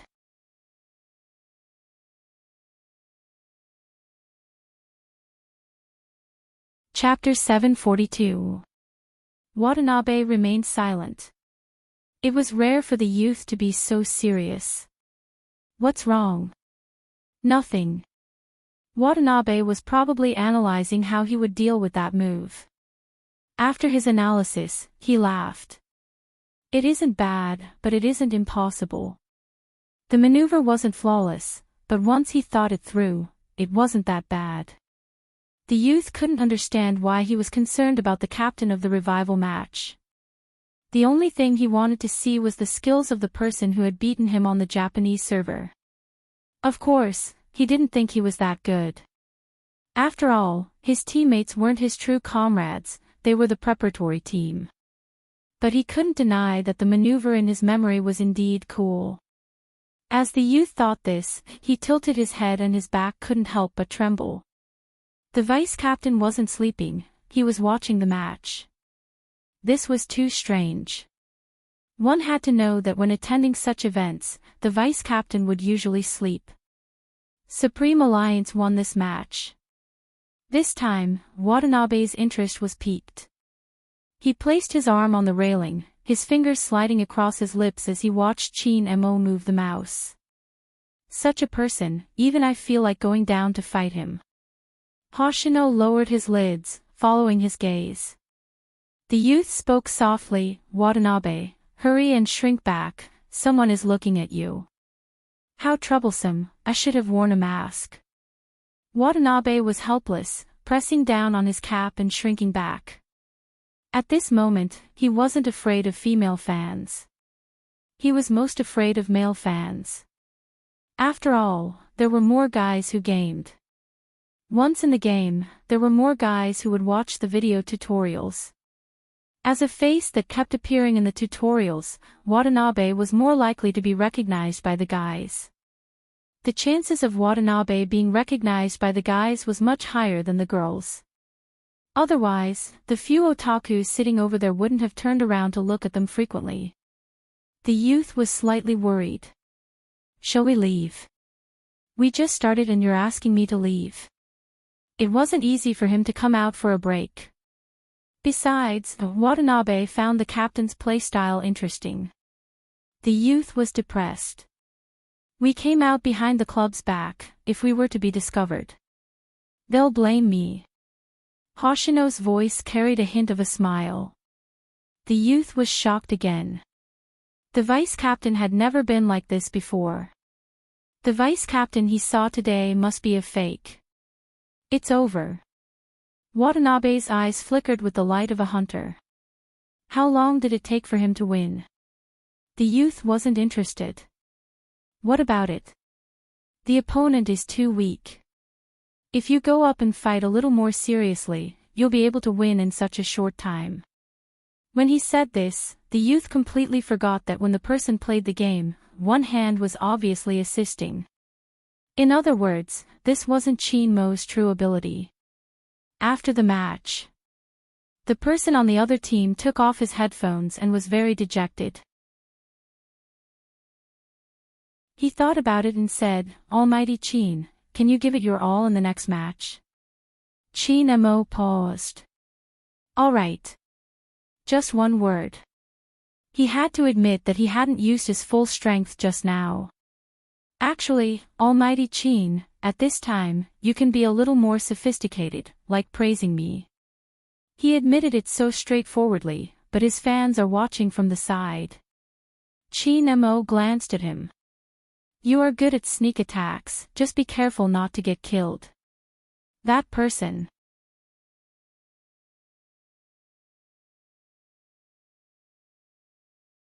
Chapter 743. The screen was still replaying the match. The 2v2 team had already stepped forward. Yunhu and Lin Feng. The Yun and Feng couple, the most compatible duo. The opposing team saw the name list. They stood up immediately. Don't bully them just because they are nerds. How dare they say they aren't here for revenge? From the 1v1 to the 2v2, they were using their strongest lineup. What exactly were they trying to do?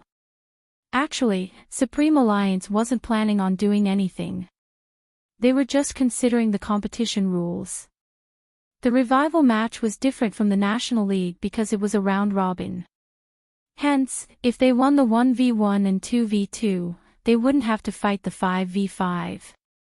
This would reduce the pressure on the team members and save time. In the end, there was only one sentence: don't talk, just do it. The opposing team hated their bad luck for being matched against Supreme Alliance at the start of the revival match. Their captain was an old member of the circle. Before the competition started, he sent a message to the Alliance's group chat. "Zi Xiaopao, Supreme Alliance, don't you dare to go easy on us." That was what Zi Xiaopao meant. Even if they couldn't beat Supreme Alliance in the competition, they had to win in a verbal battle. Zhao Sanpang liked to join in the fun. The battle is starting. Old Z, I bet no one from Supreme Alliance will reply to your message. Lin Chintao replied directly, 200. 300, the lazy voice of a goddess replied. Bo Jiu lifted her lips. She sent a video over and typed a few words. God Z, you're being too polite.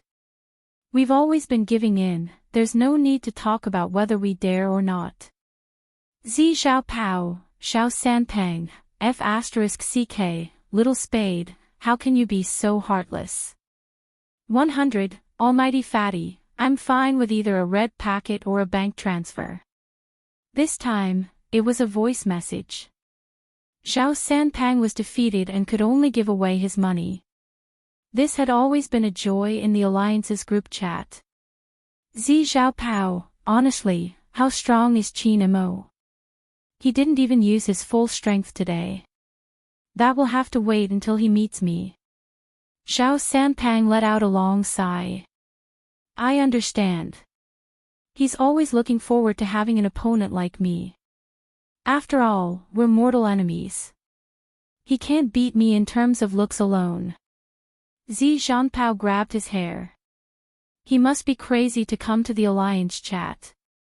But to be able to fight against such a strong Supreme Alliance, in fact, he was very happy. It was also a good opportunity to let those people under him know that there was always someone better than you out there. Unsurprisingly, they lost the 2v2. Everyone in the team was a little crestfallen. Zi Zhanpao patted one of the members' shoulders. If we can't do it this year, let's try again next year. Hearing this, the team member's eyes lit up. Yes. He was not afraid of losing. He was afraid that he would be blamed if he lost. However, in a good team, there was no such thing as complaining. Supreme Alliance won this round quickly. It was almost like this kind of aura. He won all 3 matches in a row. One could imagine how excited the fans were. It would have been a happy thing. But there was just one thing that seemed to be wrong. Lin Feng glanced over, watching as the youngster lowered her head to play with her phone. On the other side was their captain, who was drinking water. However, neither of them seemed to have taken the initiative to speak to the other, right? Was it an illusion? What was wrong with them?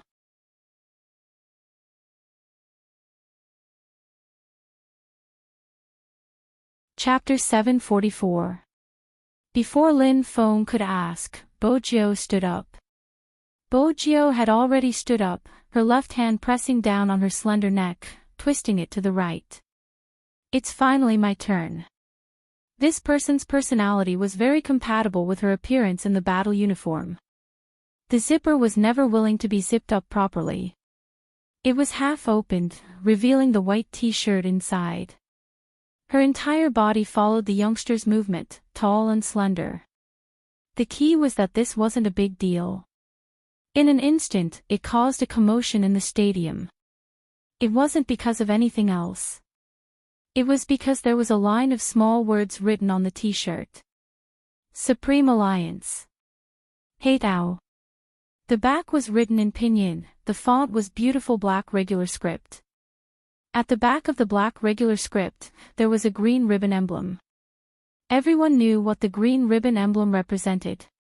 This was a concept that the Spade fans had decided on when they first established the fan club. Fan club wasn't just for show. They tried their best to do positive things. But why did this t-shirt? The girls in the official fan club stood up. Before they screamed, they covered their mouths. That's our fan club's. Yes, that was the one-time fan club t-shirt that every Spade fan would wear.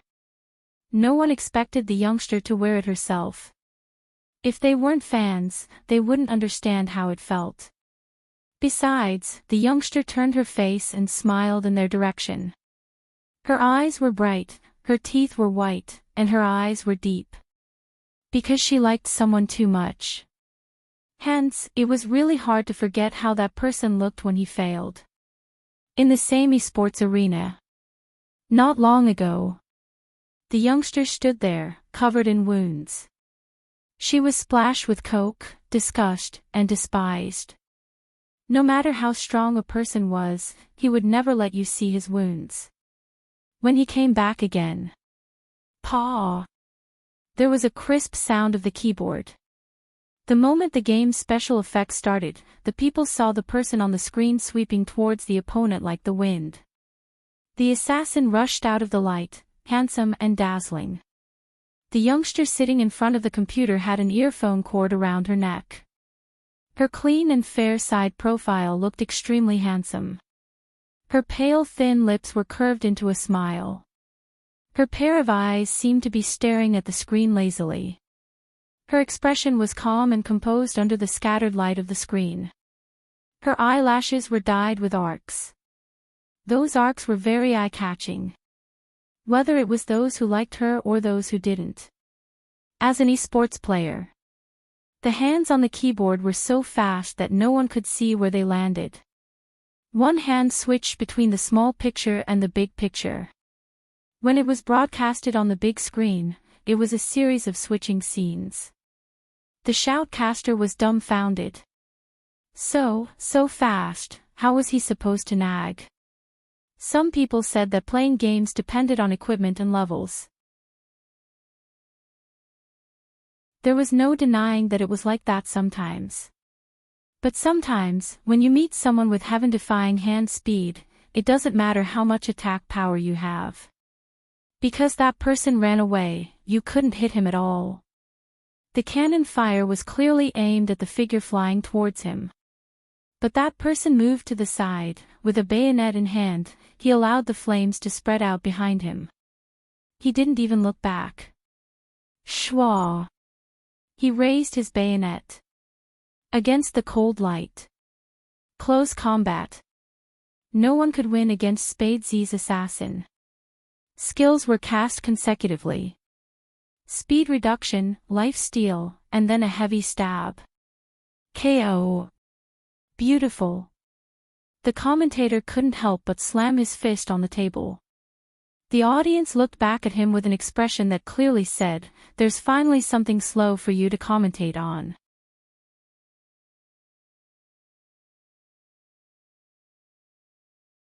Chapter 745. The baby-faced youth in the audience stood up uncontrollably. Even Watanabe's gaze deepened. Then he broke into a smile, turning towards the person beside him. No wonder Vice Captain is so concerned about Spadesy, so that's the reason. That move just now should be at an international level. Supreme Alliance is indeed a hidden talent. Initially, he had only come to take a breather. But now, Watanabe felt the need to conduct a detailed technical analysis of Supreme Alliance. Is that him? The youth was still talking to himself.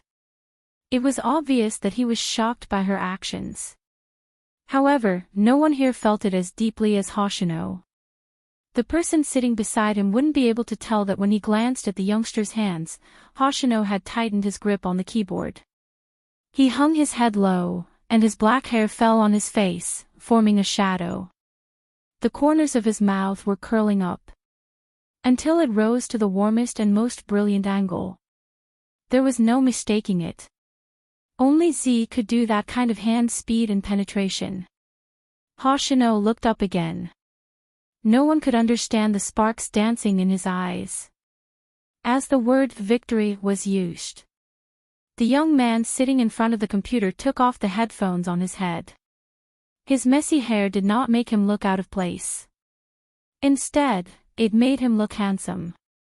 However, no one knew why the youth paused. Bojo paused. That was because she always felt that someone was watching her. From this angle, he could see a dense crowd of spectators. Could it be an illusion?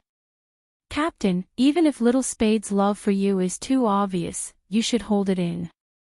He's still young, right? Just treat it as another Chin fan. Your fans love you as their husband. Little Spade is just the closest to you. You should let him have it first and he listens to you. It's weird that you guys don't talk to each other. It would have been better if Lin Feng hadn't mentioned this. At the mention of this matter, Chin Mo, who was holding a bottle of mineral water, tilted his head and glanced at him. His gaze was extremely cold. He listens to me. The voice that came out from his thin lips was also cold, but there was another layer of indescribable coldness. It would be great if he really listened to me. When Chin Mo turned his head to light his cigarette, Lin Feng could see the corner of his lips. It seemed like he was smiling, but it seemed more like he was pressing down. But no one saw it clearly because when Chin Mo smoked, his gaze became much colder. Lin Feng thought to himself, "Little Spade, this is all I can help you with. You still have to rely on yourself for the rest." Unexpectedly, when the young man came back, he sat there and asked for a bottle of water. He didn't say anything. He only glanced over at them for a moment. Lin Feng shook his head, leaning over to say, "Little Spade, you aren't yourself today. In the past, when Captain pulled you in public, you didn't resist. Also, when I told you that Captain kissed a girl, you weren't like this either. You must think back to that time and think back to now. Find a balance in your heart, persevere and chase after him with all your might. Sometimes, Captain isn't so hard-hearted."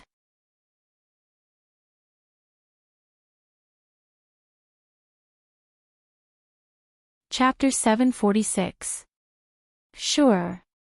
Lin Feng felt that he could understand the feelings of someone who had a crush on someone else. How about this, I'll put it another way. Is it your fault or his fault for what happened today? Bo Jiu took a moment. It's mine. Wearing female clothing had the opposite effect.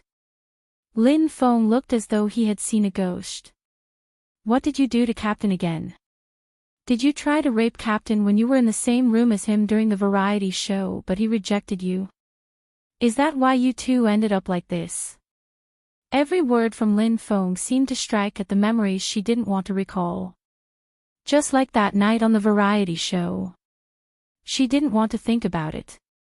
The moment she thought about it, her mind was filled with the Almighty's breathing. She remembered how the Almighty had held her hand and moved her lower body. That burning gaze and panting breath. It seemed to burn her ears even now. Especially when the Almighty had said, "It's hard to not be tempted when you see me like this." He had taken the initiative to pull open his black uniform. When his white shirt was half open, his abs could be faintly seen. Those unforgettable smooth lines also appeared at this moment. Her canine pet. It was mesmerizing. It was a pity she couldn't bring him home like when she was young. That was it. She couldn't go any further. It wasn't suitable for her or the Almighty to go any further. It wasn't suitable for her to have friends. She had encountered far more darkness than light in her life. There were many people with ulterior motives. In this circle, no one could comfort you when you were hurt. They all wanted you to fall. The remaining ones with a conscience won't refuse to help you, but they will also cut off contact with you at the same time. When you were famous, they would appear and call you brother. Bo Jiu had seen her fair share of such people. Not to mention those beasts in human clothing that she had sent to prison. Only that person. The pet she had wanted since she was young. Even though she knew it wasn't suitable for them to be friends. She wanted to hold on to something. Bo Jiu lowered her eyes. The moment she did so, a bottle of eye drops appeared in front of her. She couldn't be wrong about those familiar long fingers. Her body trembled. Other than the bitterness in her chest, there was a warmth she had never felt before. At this moment, Bo Jiu was filled with regret. If only he knew that he wouldn't have the chance to do anything to the Almighty after he grew up. She should have pounced on the Almighty more often when she was younger. He took the eye drops. I don't know what to say. He still didn't break the silence. Lin Feng rejoiced at the fact that he had competed very quickly in these 5 matches. Especially when it was a 1v1, it was either the captain or Little Spade. He didn't know what was going on with the two of them, but they were killing their way through. Even the fans felt that their idol's hands were unusually good today. Lin Feng's heart was about to explode as he watched from the side. How was this a good hand feel? It was obvious that the two of them were in a bad mood because of the Cold War and decided to kill each other in the game. Therefore, on the first day of the revival match, the stamina-exhausting will race that everyone had imagined did not arrive. The 5 matches ended quickly and the winner was Supreme Alliance. When it was time for the shoutcaster to conclude his speech, the shoutcaster scratched his head and forced a smile. MMH, Supreme Alliance, their speed is amazing. As for the rest, please watch the replay. Yes, watch the replay. Next time, he would never come to such an occasion to commentate again.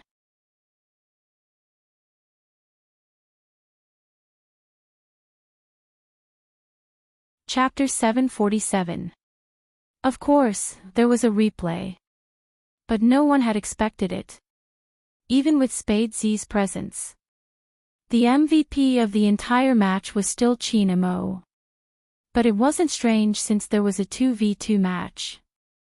Almighty Chin had baby phone watch from the side while he challenged the opponent 3 times. Actually, baby phone didn't want to watch, but he couldn't keep up with his captain's speed, so he pushed the tower over. In the end, he took down the city. This way, Chin Mo's kill count was higher than Spades's. Of course, that wasn't the only way to evaluate the MVP. There were other contributions. The audience noticed it too. Even though the kill count was the same. The two of them were different in other aspects. When Almighty Chin was killing, he had pushed down 1 or 2 defense towers. His output was different. Looking at the string of numbers. Even for the players of the pro teams, the only thought that flashed through their minds was admiration. But there was one person who wasn't. He was sitting among the audience, but unlike when he was on a variety show, he wasn't wearing his uniform this time. Instead, he wore a pair of gold-rimmed spectacles and a black mask. The esports industry is really different now, heh. He laughed softly. His words were overheard by the person sitting beside him. Why? Still nostalgic. Even though he was here to watch esports, he was holding onto a book that only a criminal psychologist would read. His long black hair brushed past his fingernails that were dyed red. The light blocked his face, making it hard to see his features. Rao Rong pushed his spectacles up, the lenses reflecting the light. How could that be? You don't know why I'm back, it's all for revenge. Of course I know, but I'm not interested in such a competition. He closed the book. Why does he like to play such a game that doesn't match his identity? He should have come out earlier to play, don't you think? Rao Rong tilted his head. According to his personality, he should have forgotten about you long ago. No, you don't understand him as well as I do, or rather, no one understands him as well as I do. He cupped his face with both hands, his eyes smiling, but it made one feel uncomfortable. There was a sweet aura around him. Rao Rong didn't say anything else. Because there was a point. He couldn't say it out loud, but he had to admit it. When he saw Chin Mo controlling the character to lower his stance and sweep, his bloodline stirred. However, it was only for a moment before it disappeared. Esports. His blood was boiling. He was just an existence that would abandon his teammates once they were no longer useful to him. Rao Rong looked at his hands, the light blurring his expression. According to convention, one of the winning team's captain or vice-captain had to be interviewed. It was impossible for Almighty Chin to accept an interview. The media went straight for Bojo, the long-legged youngster. The host led Bojo to a quieter place. On the other side, the members of the battle team began to officially leave the stage. But at this moment, on the leftmost side of the audience, one of the male fans suddenly shouted in excitement, "Watanabe, great God!" Watanabe, who was about to leave with his hat on, cursed in his heart. Their first reaction was to look at their vice-captain.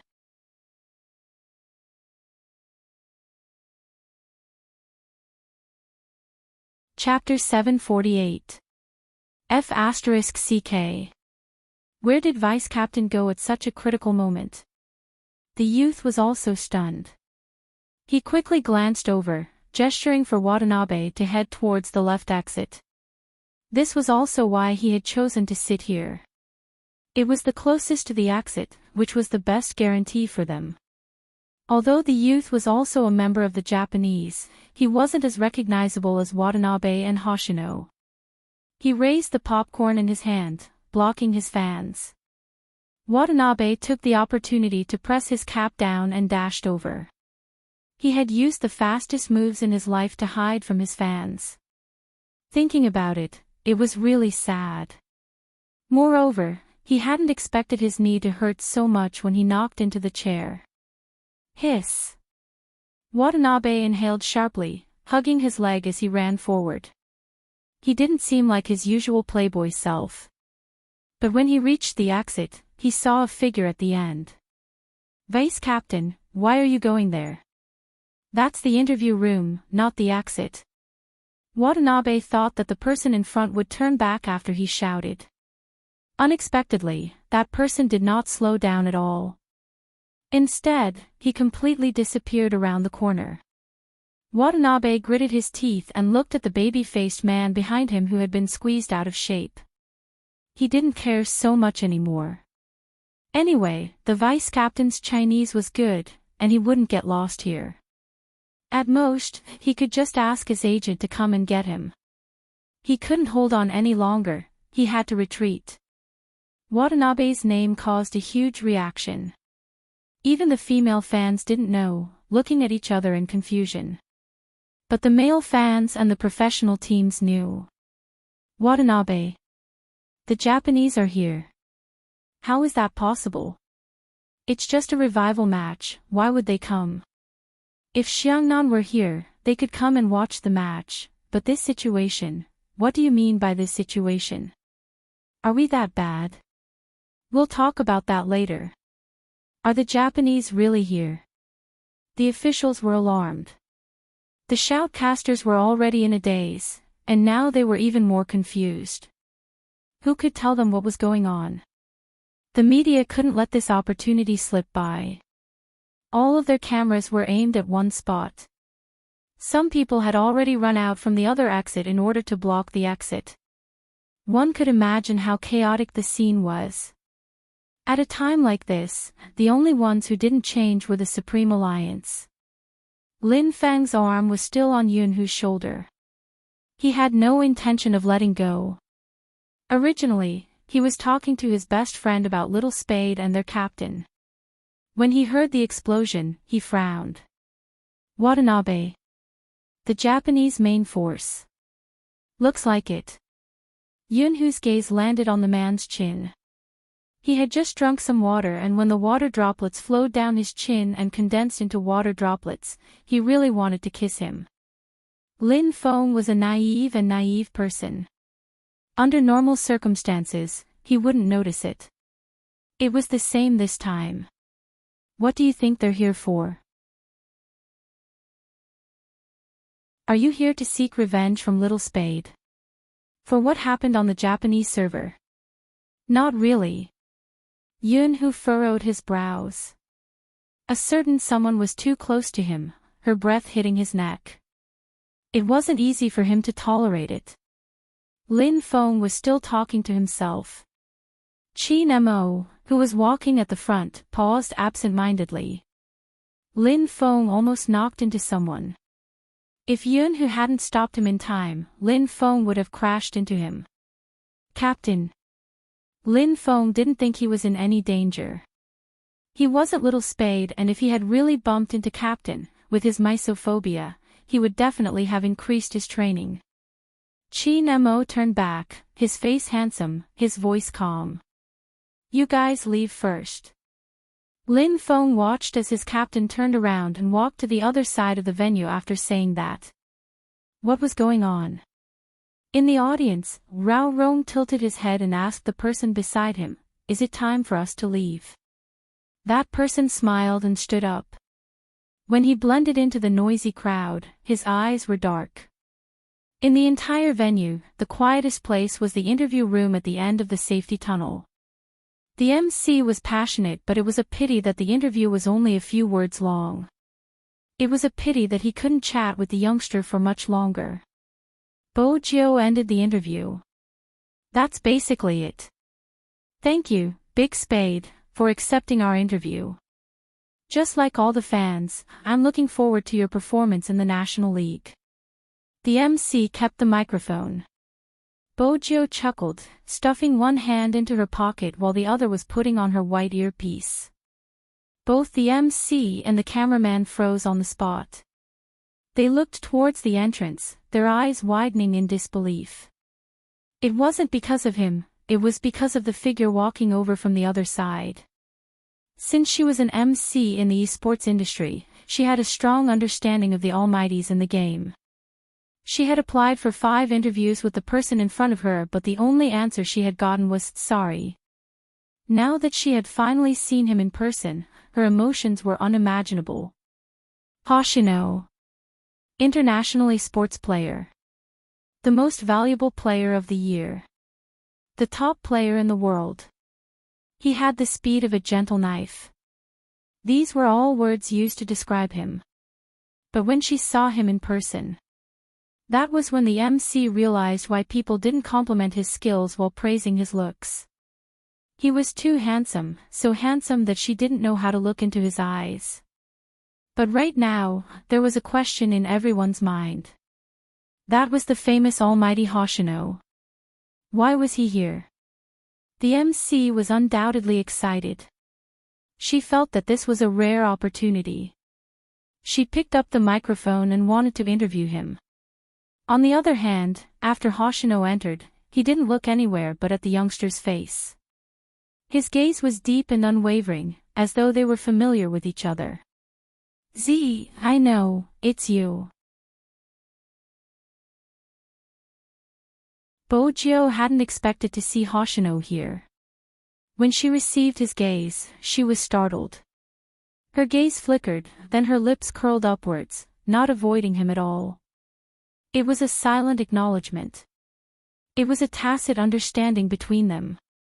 This wasn't a good place to reminisce. There were people around. In reality, according to Hoshino's usual style, he wouldn't have approached the youngster directly. He didn't care about anything. But this time, it was different. He was really afraid that that person would give him a negative answer. Because he was most afraid that there would be no traces of that person in this world. Almighty Hoshino, let's have a chat. When Bojo said these words, she had already taken a step towards him, her lips lifted and her brows raised. That was the person in Hoshino's memory. Even though the hair color and age didn't match. But everything was right. When she asked this question, the youngster didn't forget to send him another message. Pay attention to the left and right. That was when he had helped Z cover up. Both of them would give each other hints with their eyes at the ball or on the streets. This time wasn't an exception. Hoshino nodded slightly. The two of them walked in tandem. Just as the crowd was still in shock over their relationship, Bojo brushed past them and took the magnetic card from the host's pocket. It was used to unlock the door. After she and Hoshino left the interview room, she reached out with her left hand and pressed it against the sensor. When the door closed, the MC and the cameraman snapped out of their shock. Their first reaction was to follow them and film. But when they pushed the door open, they realized it was locked. Why was it locked? Electromagnetic card, the cameraman reminded the MC. The MC reached for her pocket and realized it was empty. The cameraman watched as she searched through her pocket and frowned. What's wrong? My card is missing. From the MC's expression, she hadn't noticed anything when Bojo brushed past him. The corridor wasn't a good place to talk. But at least it was better than the interview room. They stood facing each other. The sunlight shone through the windows. Everyone walked to the other side because of Watanabe. No one would come to the interview room. Hoshino glanced down at the person in front of him. Bojo smiled lightly and was about to say something. She had already been pulled into an embrace. The voice was clear, warm and soft. It was so soft that only the two of them could hear it. Long time no see, Z, it was a hug from a good friend. Bojo could clearly hear the emotions in his voice. She couldn't help reaching out and pressing her hand on Hoshino's back. She didn't say a word. Both of them seemed to need to use this kind of method to celebrate their long-awaited reunion. However, in the eyes of others, such a scene was not the case. It was a hug as though there was no one else around. It was a look of telepathy. It was a closeness without any ill feelings. This made Chin-mo stop in his tracks. If there was anyone following behind him, they would be able to feel the coldness emanating from his back. No one dared to move.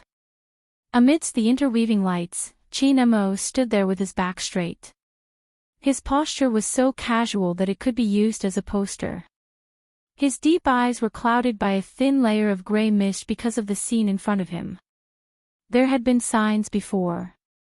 The earliest was on the streets of Tokyo. After seeing the advertisement that Hoshino had filmed, that person's emotions had clearly fluctuated. He had gotten someone to investigate. But there hadn't been any actual interaction between the two of them. What kind of existence was Hoshino to a certain someone? Now he knew. That person wasn't gay. But the person wasn't him. Chin-mo's gaze was cold as he flicked the cigarette between his fingers. The floor-to-ceiling windows behind him moved, making him look like a devil that could summon a group of demons.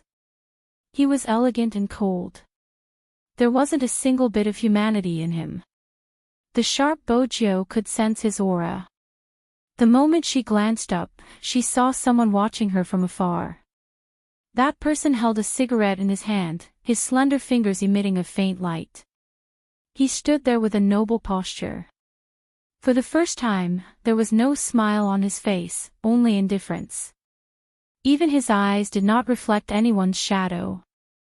His eyebrows were thick, his nose was high, and it was hard to get close to him, the Almighty. Before Bojio could take a closer look, Chin-mo had already turned around. Chin-mo had already turned around and was striding forward. The unapproachable aura behind him spread out in an instant. It was indescribably cold. Bojio stilled. Did the Almighty see everything? Hoshino sensed the pause in the person in his arms. He turned and looked in the direction she was looking at. There was nothing. Was there someone? Hoshino asked. Bojio nodded slowly. Based on the scene just now, the Almighty must have misunderstood her relationship with Hoshino. Could she use this opportunity to get rid of the Almighty's feelings for her? That was good too. Bojio lowered her lids, clenching her fists. This kind of misunderstanding was better than the Almighty finding out her identity and thinking that it was all a lie from start to finish. It was only a matter of time before she crossed swords with the Almighty. She was the most sinful person on his list. He was the criminal psychologist she needed to be wary of. They weren't supposed to have any interactions. It was just that it was too comfortable to be by that person's side, so it lost its original sense of danger. After all, no one would protect her like a brother. She had never seen Z with such an expression. Although the corners of his mouth were smiling, his eyes were filled with unknown emotions. Was it because of the person who had just appeared? Hoshino glanced in that direction again before retracting his gaze. His gaze landed on Bojio's face. He spoke in a voice that only the two of them could hear. This isn't a disguise. Finally, the question had come. Bojio didn't know how to explain it to anyone. No one would believe her even if she said it. Even she wasn't a believer. How could he believe in the resurrection of the dead? But that was indeed the case. This isn't a disguise. She lowered her voice, listening to the footsteps that could no longer be heard. Her eyes shifted. Hoshino frowned. If it isn't a disguise, what is it? You look young, a high school student. How did you look 5 years ago? How did this happen? Bojio knew that no one would come near them. After the Almighty left, there wouldn't be any reason for him to return. As long as she lowered her voice, no one would be able to hear her. She reached out and pressed against the wall behind Hoshino, lowering her gaze. On the surface, it seemed like she was closing the distance between them, but in reality, it was 100% safer position. Because this isn't my body. Bojo's tone was heavy, every word pressing against Hoshino's heart. Hoshino, I died and came back to life. When I woke up, I was in this person's body, I was reborn.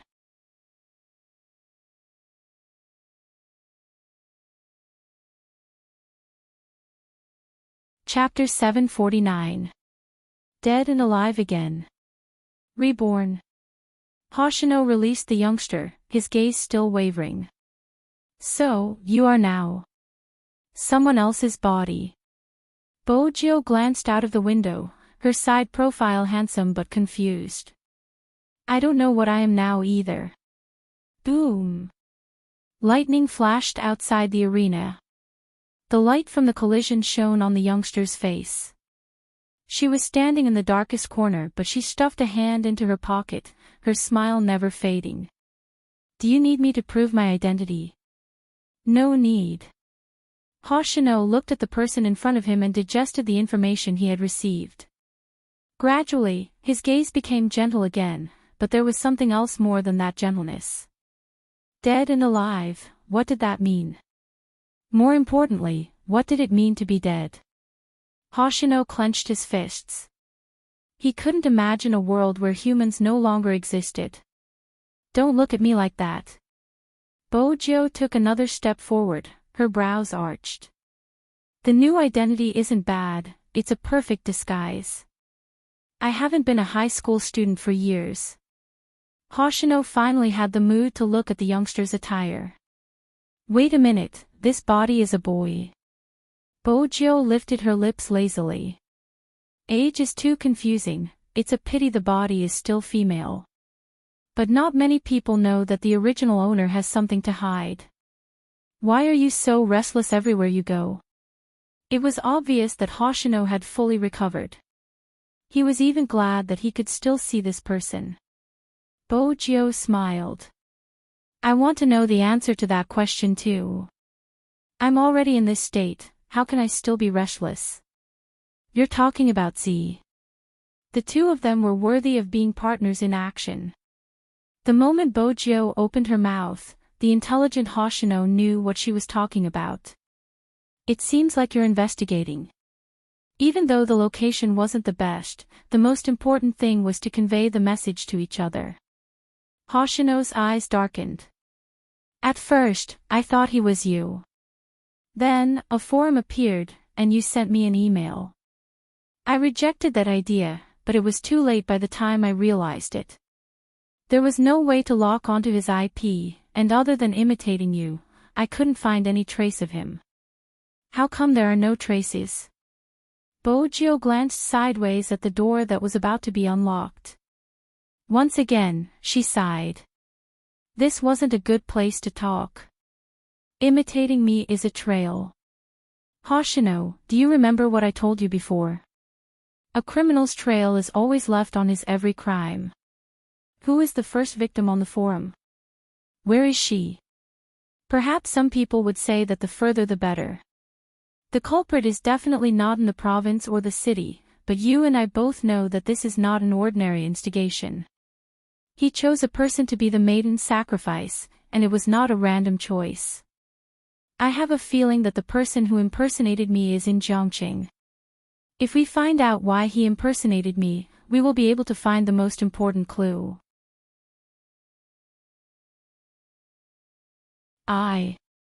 Bojo remembered that she was still under the Almighty's tender care. When she heard the door open, she glanced up. It's not convenient for me to make a move now, you can investigate. Go straight and turn left, you can avoid the fans. Hoshino looked at the young man blocking his way and knew very well that this was the end of the conversation. The two of them really had a tacit understanding.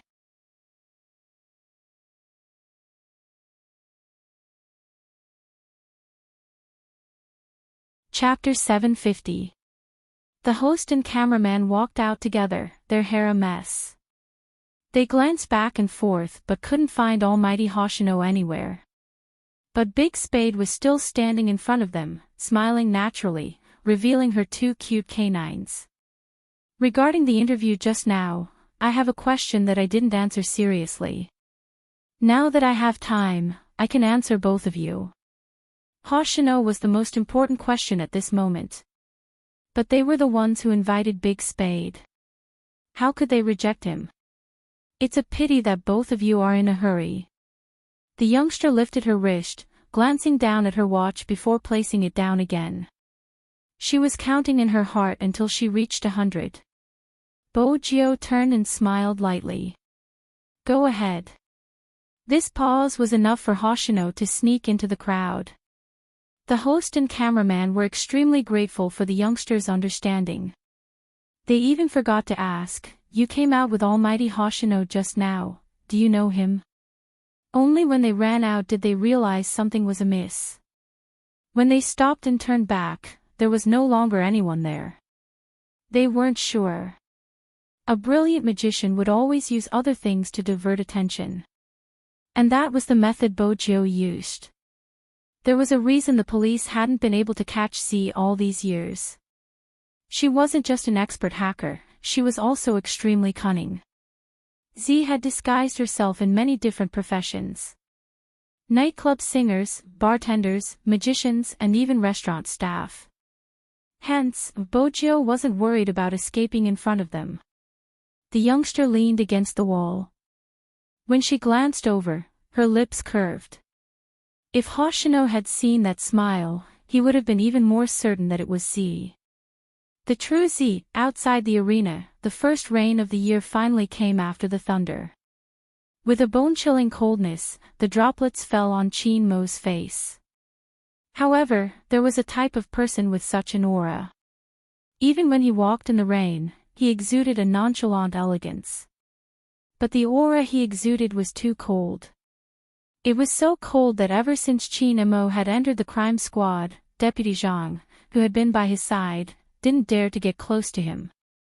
But he couldn't let his young master get drenched in the rain. Chin Mo was born into a military family and used the best of everything. Not only was she doted on by her parents, but she was also doted on by her rich grandfather. When he was young, he was like a prince, untainted by dust. Not to mention now, as soon as he stepped out, bodyguards had already greeted him with black umbrellas, but the young master did not allow them to follow. They didn't dare to follow. Assistant Zhang had no choice but to head out personally. Young master, Supreme Alliance's car is in the west. Chin Mo didn't speak. His eyelashes were dripping with raindrops. His pure black uniform was dripping with raindrops, making him look like a noble devil. However, this time, his eyes were no longer filled with indifference. Even Adjutant Zhang didn't know what it was. Because in the next second, Chin Mo walked towards the commercial car. Lin Feng was sitting on the far left. When he saw this scene, he immediately opened the door and jumped out. This was also one that didn't need an umbrella. Yunhu frowned. He unzipped his uniform and with a twist of his wrist, he covered him from head to toe before alighting the car.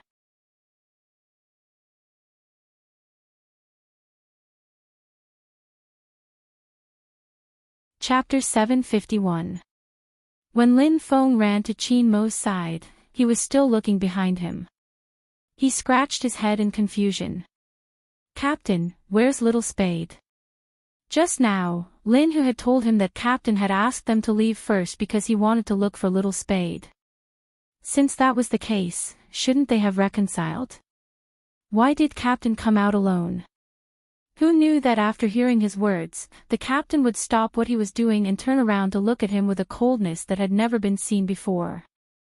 Lin Feng stilled, thinking that it couldn't be, they hadn't reconciled yet. "That, Captain, I know that sometimes, Little Spade's way of expressing his feelings is too direct and you definitely can't take it. It's reasonable for you to reject him, but the atmosphere between you two is really affecting other people's relationships. For example, I'm completely hopeless about relationships. When Yun-Hu heard this, he turned to look at him. The other couple was at odds with each other. Why was this guy so desperate? Really, it's fine to reject him. Lin Feng sighed. But Captain, don't be angry at Little Spade. Even if he slept with you, you have to forgive him. He didn't hold back and Captain definitely wouldn't let him take advantage of you. When Little Spade comes out, hit him a few times to appease your anger. He won't feel good after being rejected by you. The water droplets splashed onto Qin Mo's elegant face. Even his black hair was pressed down, making it hard for others to see his expression at this moment. But Lin Feng wasn't sure if his captain was really angered by Little Spade because his back stiffened. He wanted to say something more. A slow and low voice sounded in her ears, as if wet in the rain. I'm the one who was rejected. Whoosh. Lin Feng and Yun-Hu looked up at Qin Mo at the same time.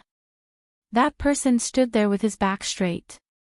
If one looked closely, they would notice that his uniform, which was known as the most handsome in the esports arena, was completely drenched. The ends of his black hair were dripping with water. His fingertips, which had never been stained with a speck of dust, had been cut by something, and blood was flowing out. Lin Feng had never seen his captain like this before. His black hair blocked his eyes, and he could only vaguely hear him repeating that sentence. I'm always the one who gets rejected. Lin Feng's jaw dropped. He couldn't believe what he was hearing.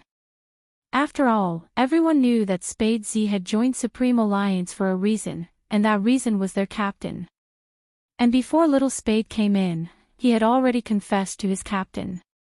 No matter how he looked at it, Little Spade should be the one chasing him. He tilted his head to look at Yun-Hu beside him. Yun-Hu's expression was very serious. It was obvious that Yun-Hu's acceptance was much stronger than his. In fact, he seemed to have already known about the clues in this matter. Lin Feng thought about it and still couldn't accept it. He needed to calm down. Most importantly, how could Captain be gay? You must be joking. What did it mean to be rejected? The way Little Spade looked at Captain, it was as if he wanted to take him home and raise him. Why would he reject Captain?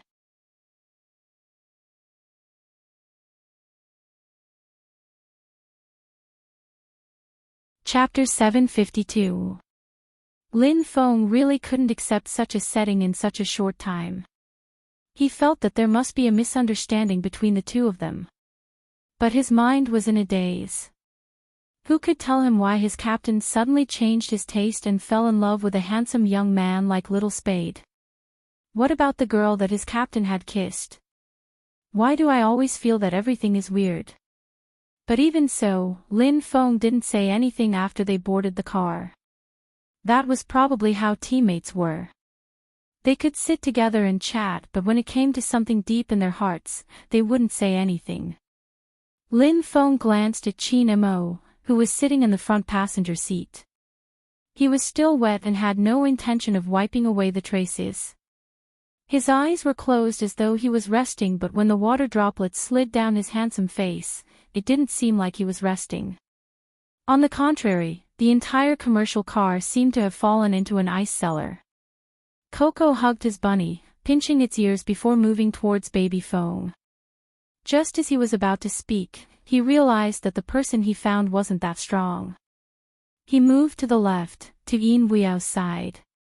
Baby Feng looked at him in confusion. Coco gave him a look that said, "You don't understand." Captain was about to activate his freezing technique. Baby Feng used his gaze to ask, "What does that have to do with you moving closer to me and suddenly moving away from me? I have to find someone who can protect me. I should be the one protecting you." The two of them communicated with their eyes and could actually understand each other. Baby Feng immediately became excited. He pulled her to his side. "Who said I can't protect you?" Yin Wei watched as the two children touched each other. He wanted to go down for a smoke since the atmosphere in the car was a little. What was wrong with the captain and little captain? As expected of an older person, they understood the situation. But it was useless. The driver bit the bullet and started the car. The person beside him reached out and pressed on the steering wheel. Chin Mo's fingers were indeed beautiful, long and clean even though they were wet. Wait for him. 2 words. He didn't say who he was waiting for, but everyone in the car knew that he was talking about Bojo. At that moment, the man's pale fingers were almost transparent. Lin Feng finally believed what he had just said. Because at this moment, he was still thinking about the person he was waiting for. Captain against Little Spade. It really wasn't as simple as liking him. It was a pity that Bojo didn't know someone was waiting for her at the main building. In addition, it would take some time to avoid the fans and the media. Moreover, the road leading to the entrance of the main building had already been taken by the fans. It was obviously unwise to go out now. On the other side, Hoshino, who had walked along the road, passed through the drizzle, held the railing with one hand, and jumped to the other side of the road. The venue was located in a bustling area, so it was not difficult to get a taxi. In addition, it was in this direction. Even though it was raining on the opposite side, many people were taking taxis. On this side, no one fought with Hoshino. The first thing Hoshino did after getting on the taxi was to call his 2 teammates. Where are you?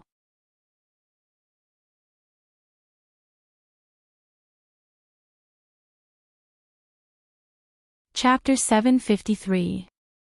Watanabe's situation wasn't looking good, especially when he turned around and saw the media chasing him. He ran even faster. It was raining outside and he would slip from time to time. If the fans chased after him and something happened, it would be even worse. That was why Watanabe urged Hoshino to hurry over. He really couldn't hold on much longer, but if he stopped, he would face more trouble. First of all, he didn't have a manager or bodyguard. He would really be torn apart by the passion of the fans.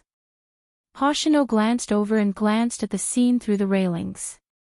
He didn't put down the phone in his hand. His voice had a calming effect. From now on, run towards the main road. The faster, the better. Vice Captain, are you serious? You want me to go that way? There are the most fans there. Although Watanabe said that, his body had already started moving.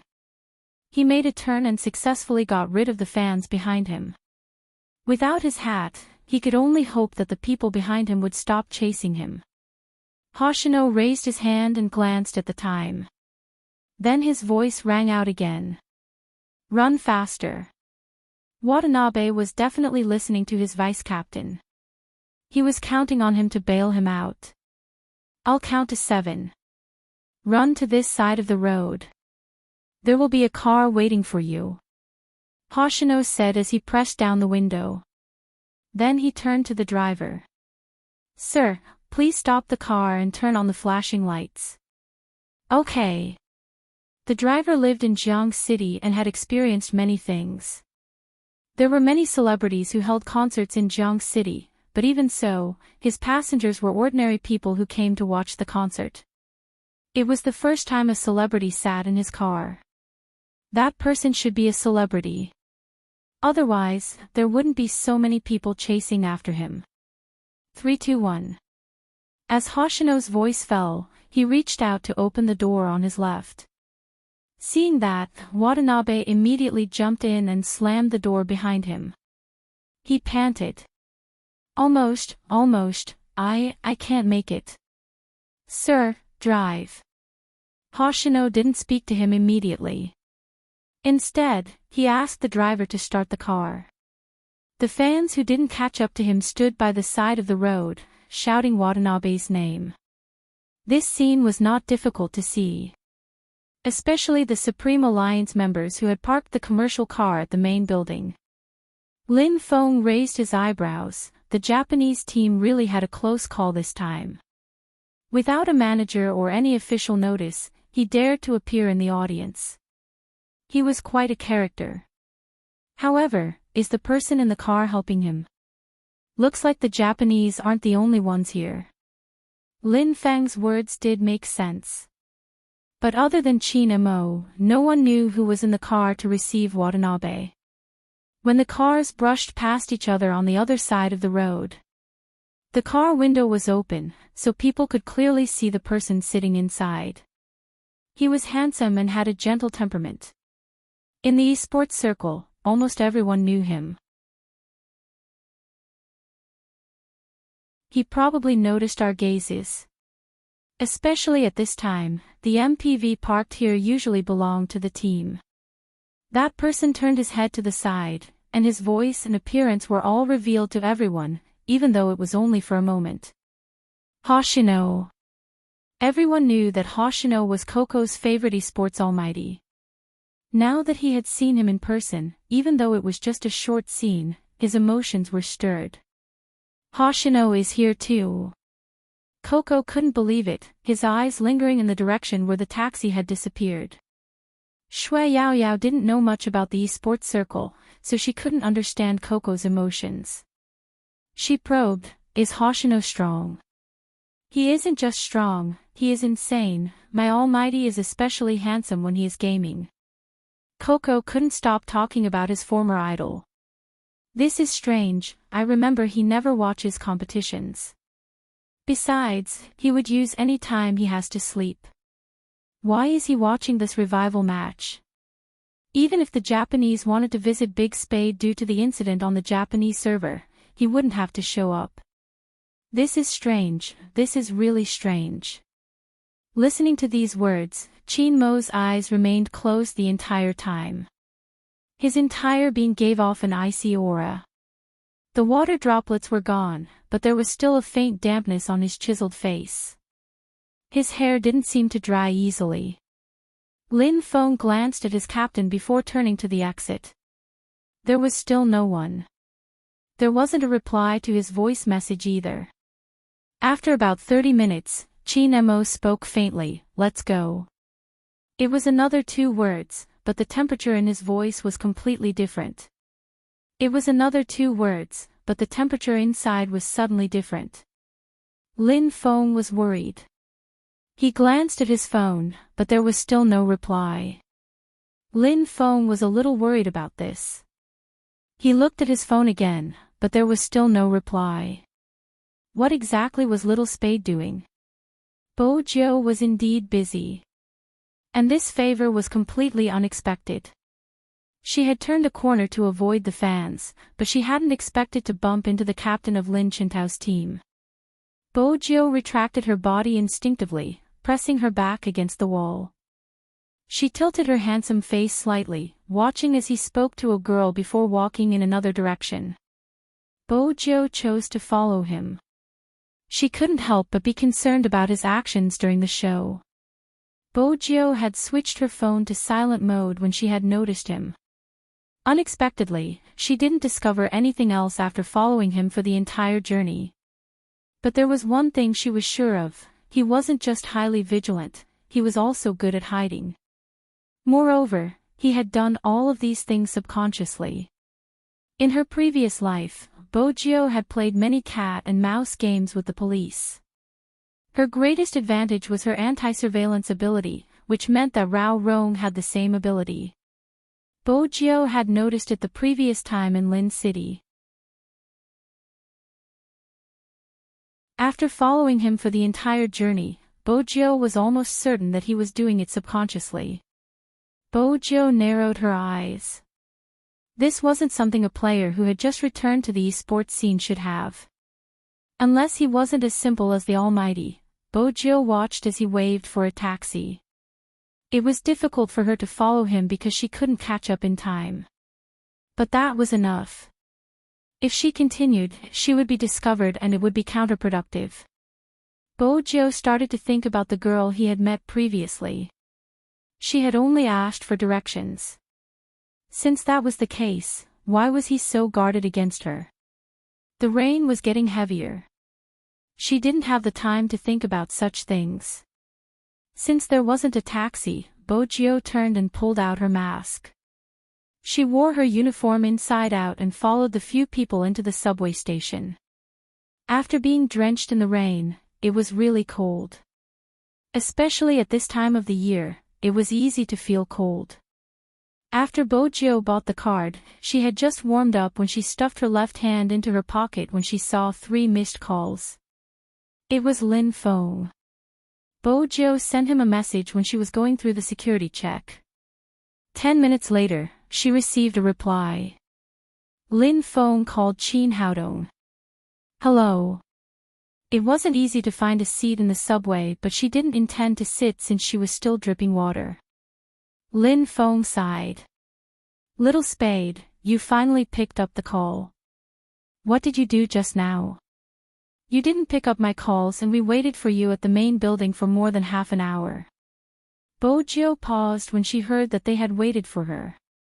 I thought you guys would leave after the party. Originally, Captain asked us to wait. With that, Lin Feng paused. He didn't tell Little Spade everything that Qin Mo had told him. Bojo froze when she heard the answer, her grip on the ring tightened. Some things didn't need to be discussed further. She knew what he wanted to express. Bojo recalled his back view and clenched her fists. She seemed to be enduring something. In the end, she didn't open the page to send a certain message. She didn't send a message, but that didn't mean others wouldn't. Qin Mo hadn't returned home. Just then, Director Huang called, his tone stern. Hurry over to my place. That's right, there is something you need to take a look at, no one here can solve it. It wasn't a bad call for Qin Mo, he needed something to do to divert his attention. The atmosphere in the crime squad was obviously different. From left to right, everyone had a solemn expression. Director Huang personally brought him into an isolation interrogation room. Do you see the person inside? Director Huang pointed at the glass. Qin Mo's side profile was pale, almost translucent and handsome. He seemed to be hinting for him to continue. Director Huang sensed something amiss with Qin Mo, but he couldn't be bothered with it right now. This man has somehow been infected with AIDS. Director Huang glanced at Qin Mo. Right now, she still feels like she wants to take revenge, but she can't get anything useful out of her. Instead, it's getting harder to control herself. You and I are both aware that AIDS can't be contracted out of nowhere, but I've checked her social circle, it's pretty clean. Qin Mo glanced at the fashionably dressed girl sitting inside. His gaze swept over the Gucci bracelet on her wrist and the entire set of Swarovski jewelry, then her shoes. What's her family background like? It's alright, it's pretty ordinary. Director Huang looked into his gaze. You've noticed that too, right? That's right, she likes to buy light and luxurious items, but I've done some research and she doesn't have a bad job. Even though it's tough for her to buy these items, she still buys them for work. It's just that she has to eat buns and drink cold water for an entire month after buying one item. It's normal for girls to be like this. Qin Mo glanced up. Her social circle is simple, her occupation is clean, she doesn't have a history of blood donation and there aren't any infected people around her. Have you checked her social circle app? His words were like a bolt of lightning that jolted Director Huang back to his senses. Director Huang turned his head, instructing his subordinates to get to work. In reality, the crime squad was usually very smart. But it wasn't something that they wouldn't have thought of. There wasn't a problem with QQ. There wasn't a problem with WeChat either. That left other social circle apps. In reality, Qin Mo suspected that the victim wasn't telling the truth. Ever since he had entered, that person had glanced over more than once. Her actions were extremely irritated. Other than uneasiness, there was also irritation and a vanity that could not be changed. Qin Mo could almost imagine what kind of person she was. She wasn't worth saving. If it had been him, he wouldn't have chosen to save her. But the life and death of some people shouldn't be decided by anyone. Director Huang had been ordering his subordinates to do this and that, but when he turned back, he saw Qin Mo's pale face. Even the color of his lips had changed, causing him to jump in fright. What happened? F***CK. Someone, come quickly. Qin Mo leaned against the wall, holding his forehead with one hand. His voice was steely. Get Deputy Zhang up. Director Huang had never been ordered around by anyone. Of course, that didn't include Qin Mo. Deputy Zhang's expression changed when he saw his young master's state. That was when he remembered that his young master hadn't changed out of his clothes after being drenched in the rain. In that case, even a body made of steel wouldn't be able to take it. Moreover, his young master had an old injury on his wrist. Deputy Zhang didn't say much, reaching out for Qin Mo's arm to drape over his shoulder. In reality, Qin Mo's pride didn't allow him to be in such a pathetic state. It was only after he got into the car that he truly lost all his strength. Even then, his gaze was deep as he looked at Director Huang, enunciating each word. Pry open her mouth and get her to speak the truth. This isn't as simple as it seems. Director Huang knew she was referring to the person locked inside. He nodded solemnly, reminding him to take care of himself. After that, Qin Mo couldn't feel anything. Other than his thirst and body heat, even his breathing seemed to be boiling. Every inch he exhaled increased the heat. He placed his hand on his forehead, as though it would make him feel better. Many images flashed through his mind. Most of them were from when he was young. Those scenes were messy and there wasn't a single timeline. He couldn't even see the exact image. But he could vaguely remember that there was always someone who liked to push him down. As a boy, every time he wanted to throw someone out, he found that he couldn't lift that guy at all. That feeling was too intense. It was so intense that he couldn't remember anything when he tried to hold it back. Qin family's inner courtyard. Movie queen and wasn't around. Deputy Zhang watched Qin Mo lying on the bed, feeling a wave of self-blame. The doctor stood by the side, following the vein on the back of Qin Mo's hand, inserting the needle. You're tuning into the LoveLore Library YouTube channel. We're so grateful for your support and don't forget to subscribe to join us on this incredible journey through captivating stories. Your generosity through donations truly makes a world of difference, as it's the primary source of revenue that allows me to expand and enhance this channel for you. Thank you from the bottom of my heart for being a part of this adventure.